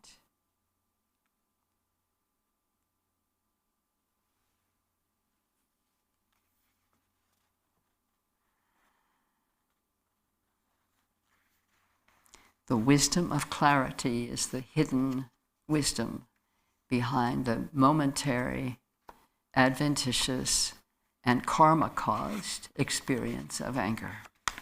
The next one is pride, the source of equalizing wisdom or equanimity, what we call. That's the wisdom face. The deluded face is pride.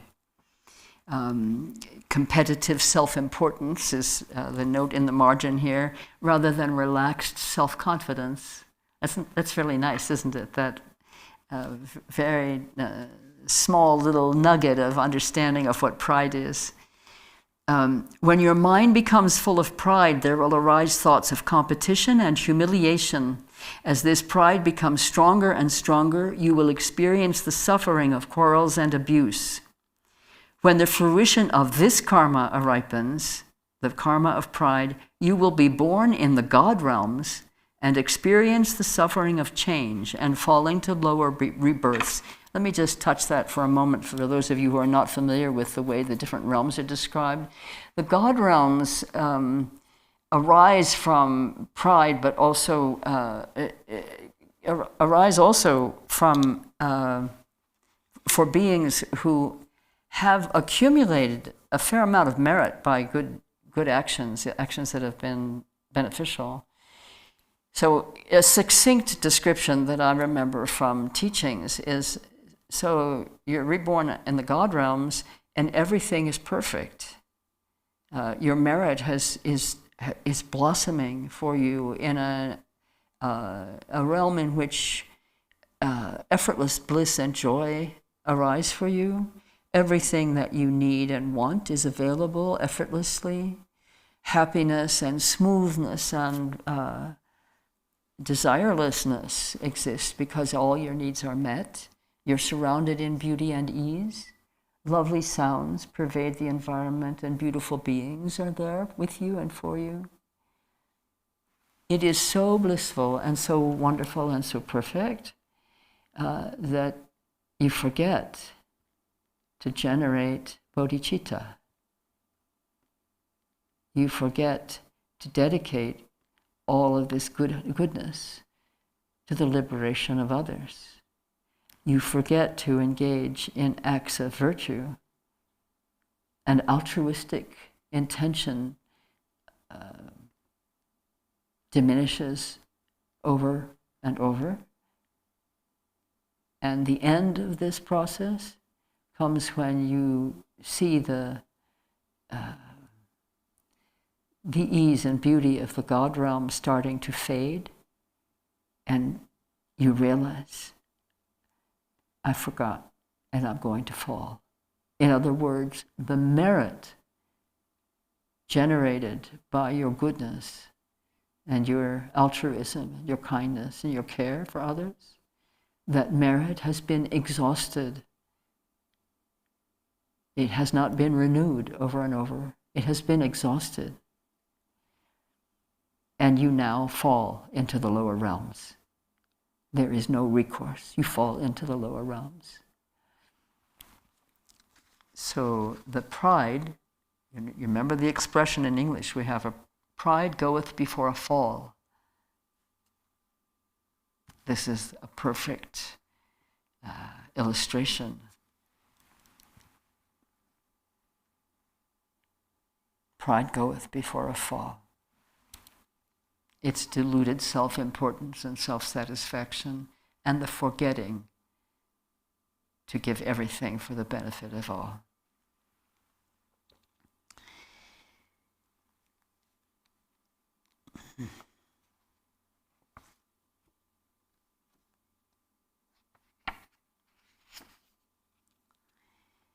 I made another jump here. I tend to do that sometimes. No, that was right. I didn't jump. I thought I jumped. So here's the instruction again. Through Kuntuzangpo's prayer, may you beings who develop pride, let your consciousness relax in the natural state, meaning whatever state you're in, without trying to change it, rest there, look within, see the true nature. That is the natural state. Then your awareness will be able to hold its own. May you achieve the wisdom of equanimity. A note from Rinpoche, a marginal note here, to the line, may you beings who develop pride. Rinpoche summarizes this as, You will even see the qualities of others as faults and your own qualities, your own faults as qualities. Good summary of what pride is.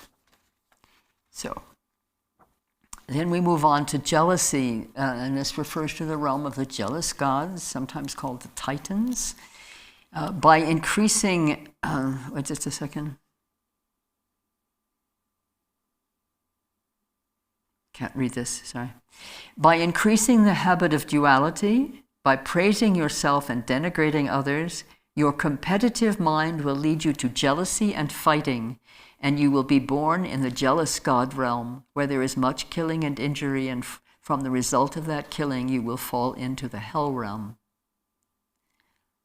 Through Kuntuzangpo's prayer, when jealousy and competitive thoughts arise, do not grasp them as enemies. Just relax in ease, then consciousness can hold its own natural state. May you achieve the wisdom of unobstructed action. Jealousy, Rinpoche describes, he gives such precious teachings on jealousy. These last few months, there's been recurrent periods in other teachings where he's brought up jealousy. He says, and in his note summarizes, exhausts all your merit and good deeds' power. Rejoice in the merit of others. And the competitive thoughts, when you start to see that, the reaction for me is revulsion. I'm disgusted, and I want to push them away. That means grasping them as enemies. That's why it said here, do not grasp them as enemies. Relax and ease, then consciousness can hold its own natural state. The wisdom of unobstructed action, this is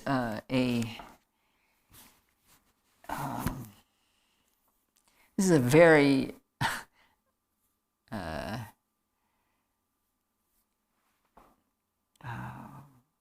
critically significant and advanced state where we engage in unobstructed action for the benefit of all.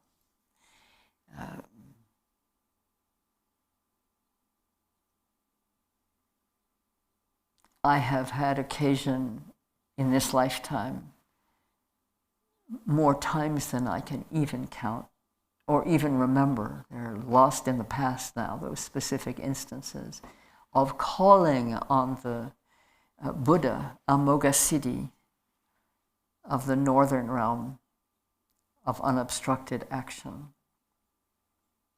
This is the realm of completed karma.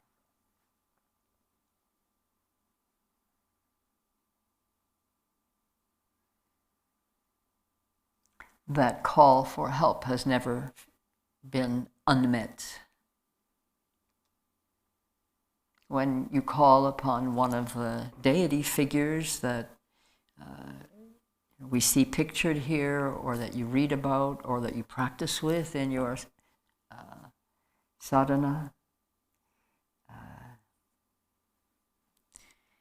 we can outpicture the deity in form, and we can sing the praises of the deity in recognition of the qualities. But Rinpoche succinctly says, I want you please to remember this, when you close your eyes and you see the deity figure, you see the deity, that is the deity. The deity is your own primordially pure, unobstructed, unconditioned mind. And the figures of the deity that we picture and make relationship with dispel, finally, that illusion of separation from those qualities that are naturally our own and only covered over by delusion and wrong action. So remember this. This is one of the secrets of deity practice and deity devotion and deity beseeching. Deity and you, not two. Deity and you, not two.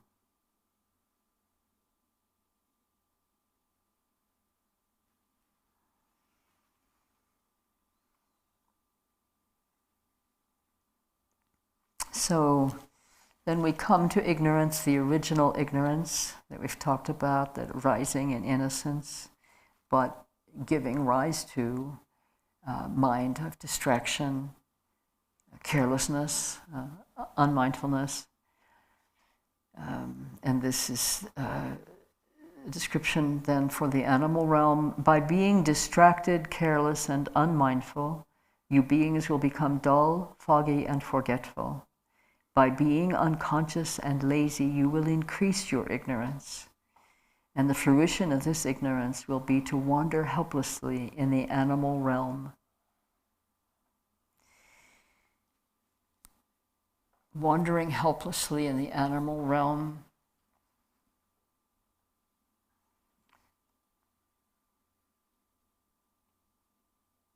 To Kuntuzangpo's prayer, may you beings who have fallen into the dark pit of ignorance shine the light of mindfulness and thereby achieve wisdom free from thought.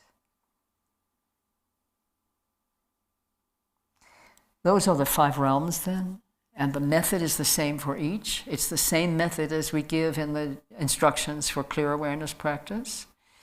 Grasp nothing, neither push anything away. Rest in clear awareness. Always and only look at clear awareness. Don't get caught up in the experience of delusion and pain and suffering and confusion.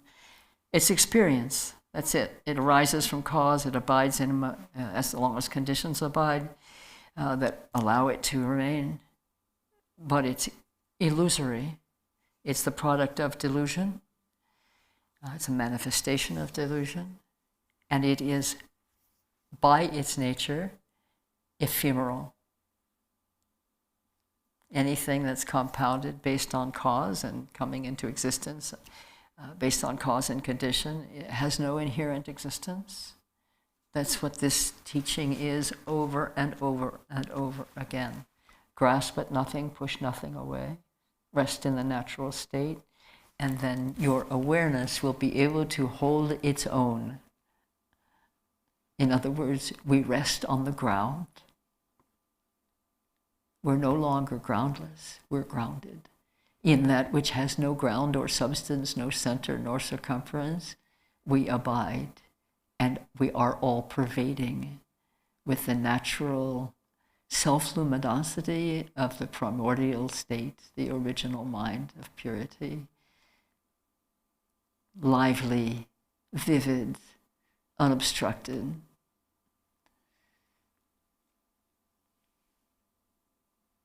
All you beings of the 3 realms are actually identical to Buddha, the ground of all. But your misunderstanding of the ground causes you to go astray, so you act without aim. The 6 karmic actions, which we've just discussed, are a delusion like a dream. I am the primordial Buddha. Please repeat after me. I am the primordial Buddha. As Kuntuzangpo, we say, I am the primordial Buddha in my natural state, undiluted, clear-seeing, clear, profound, limitless, all-pervading, all-penetrating awareness, inseparable from the vast, limitless love and compassion that naturally arises in the natural state, unbidden, uncaused. One is inseparable from the primordial Buddha. So Kuntuzangpo proclaims, I am the primordial Buddha, here to train the 6 kinds of beings through all my manifestations. I have to say this, we are among those manifestations.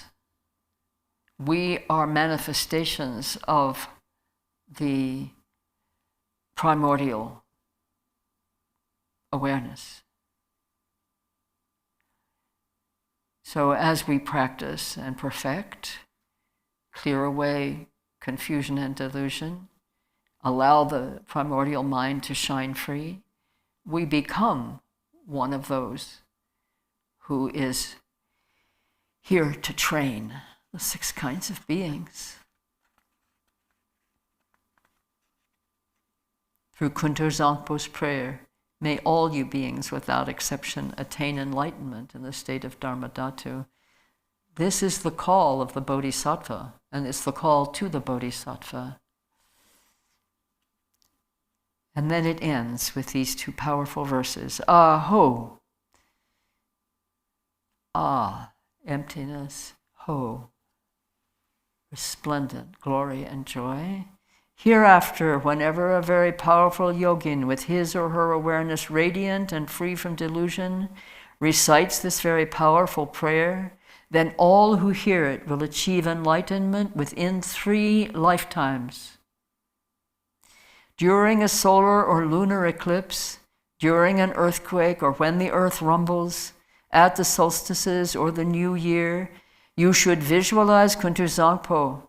And if you pray loudly so all can hear, then beings of the 3 realms will be gradually liberated from suffering through the prayer of the yogin and will finally achieve enlightenment.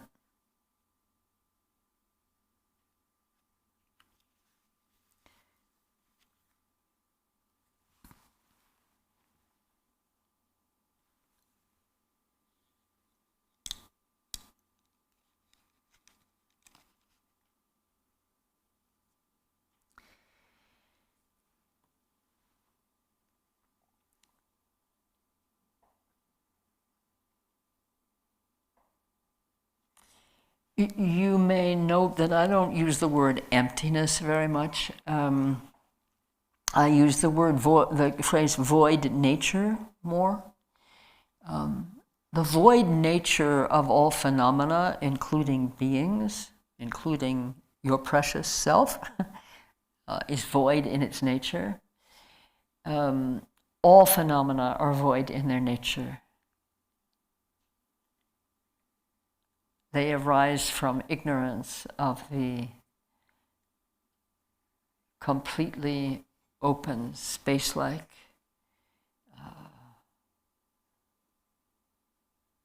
nature of reality that we refer to as wisdom or truth. Myself, I've always referred to it as truth, not even knowing what it was. Inseparable from the spontaneous love and compassion that arise from the first minute perception, direct perception of the void nature, arises the milk-like nectar of infinite love, all-penetrating and compassionate.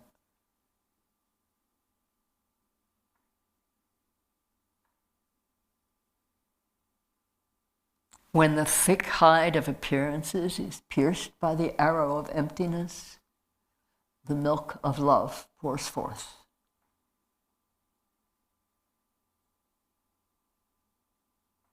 And at the same time, it is our deeply human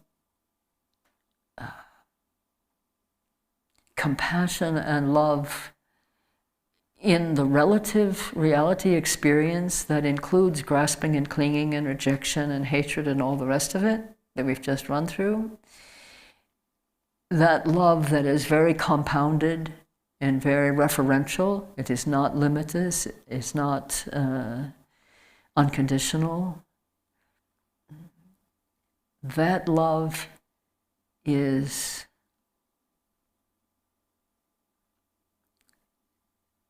inseparable from the absolute love that is empty of partiality, empty of reference of any kind. It simply is like the sun, the rays of the sun, therefore all, and in the absence of any phenomena or any being, love pervades. It is the nature of emptiness to be effulgent.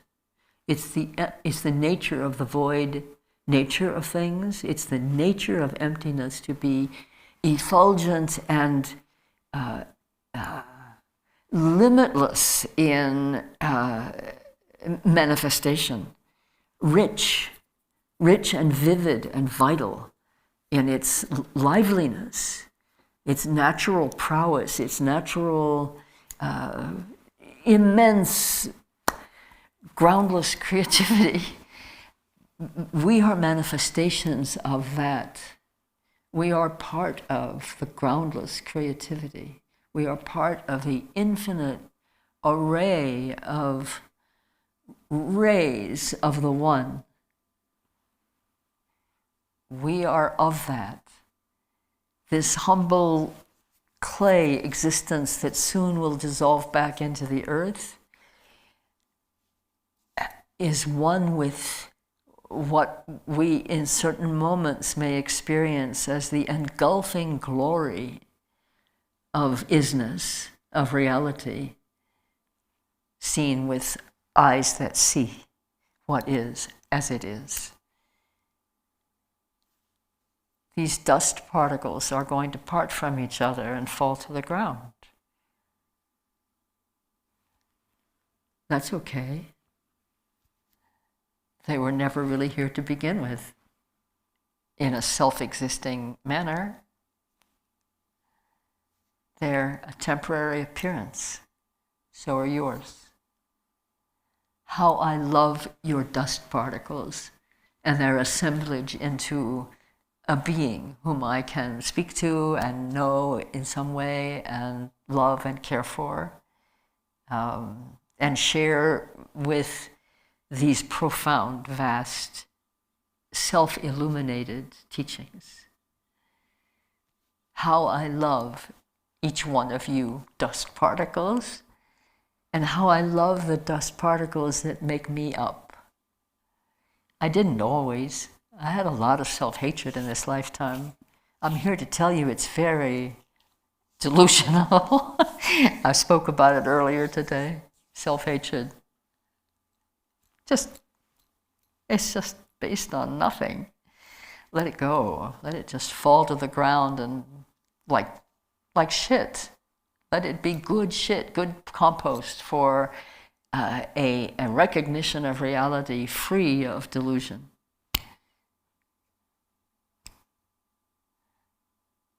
So,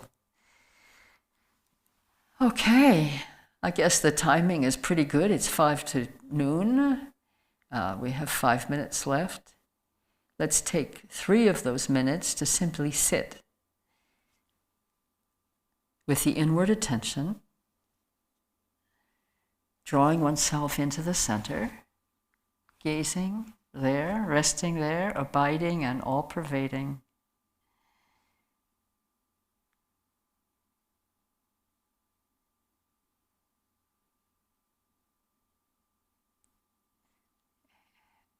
And with mind of clear awareness, see clear awareness within and all around.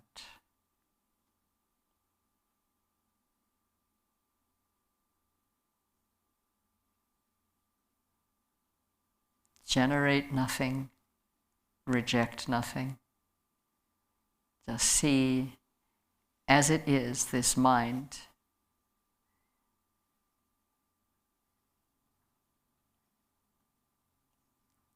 Your mind, my mind, the mind of all beings.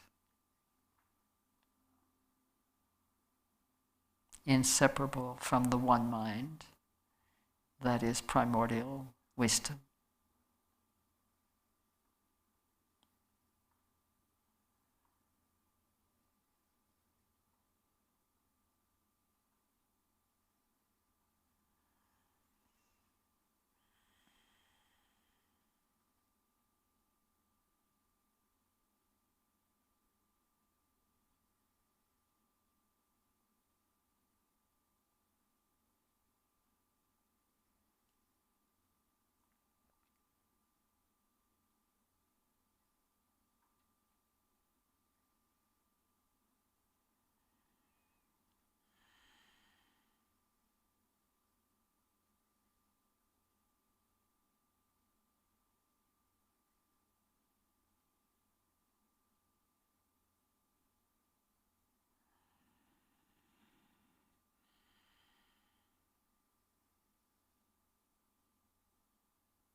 Sunamni tumchadik pani tonenye pedanam pamcheti Jegana chibalon tripai sipetsula joa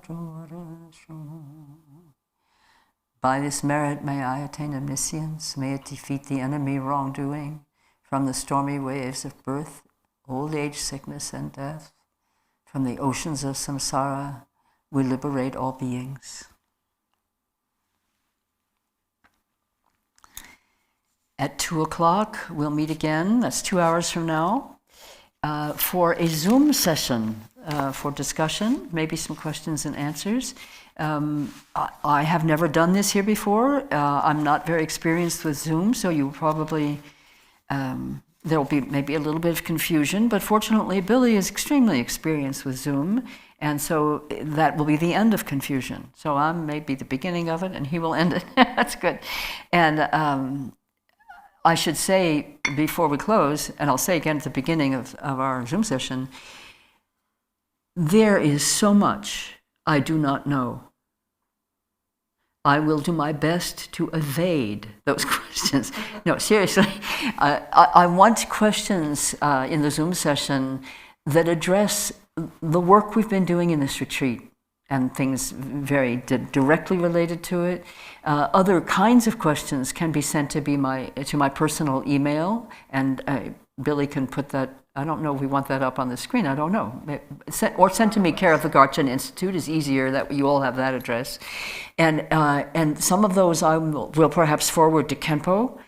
Because I just simply may not have the information that you need or the way of understanding that you're looking for. I'm not trained in that way. I'm not a scholar of the Dharma. I'm not a scholar of the Buddha Dharma, and there's a lot I do not know, have not studied, have not even heard of. What I work with to the best of my very limited ability is the essence of the Buddha Dharma, which is the essence of all wisdom traditions. It's the essence of true knowing, of true being. That's what I work with, because I don't think most of us are going to become Dharma scholars. And if so, if you are inclined in that direction, please go there. We need that, and get the training that is appropriate for that.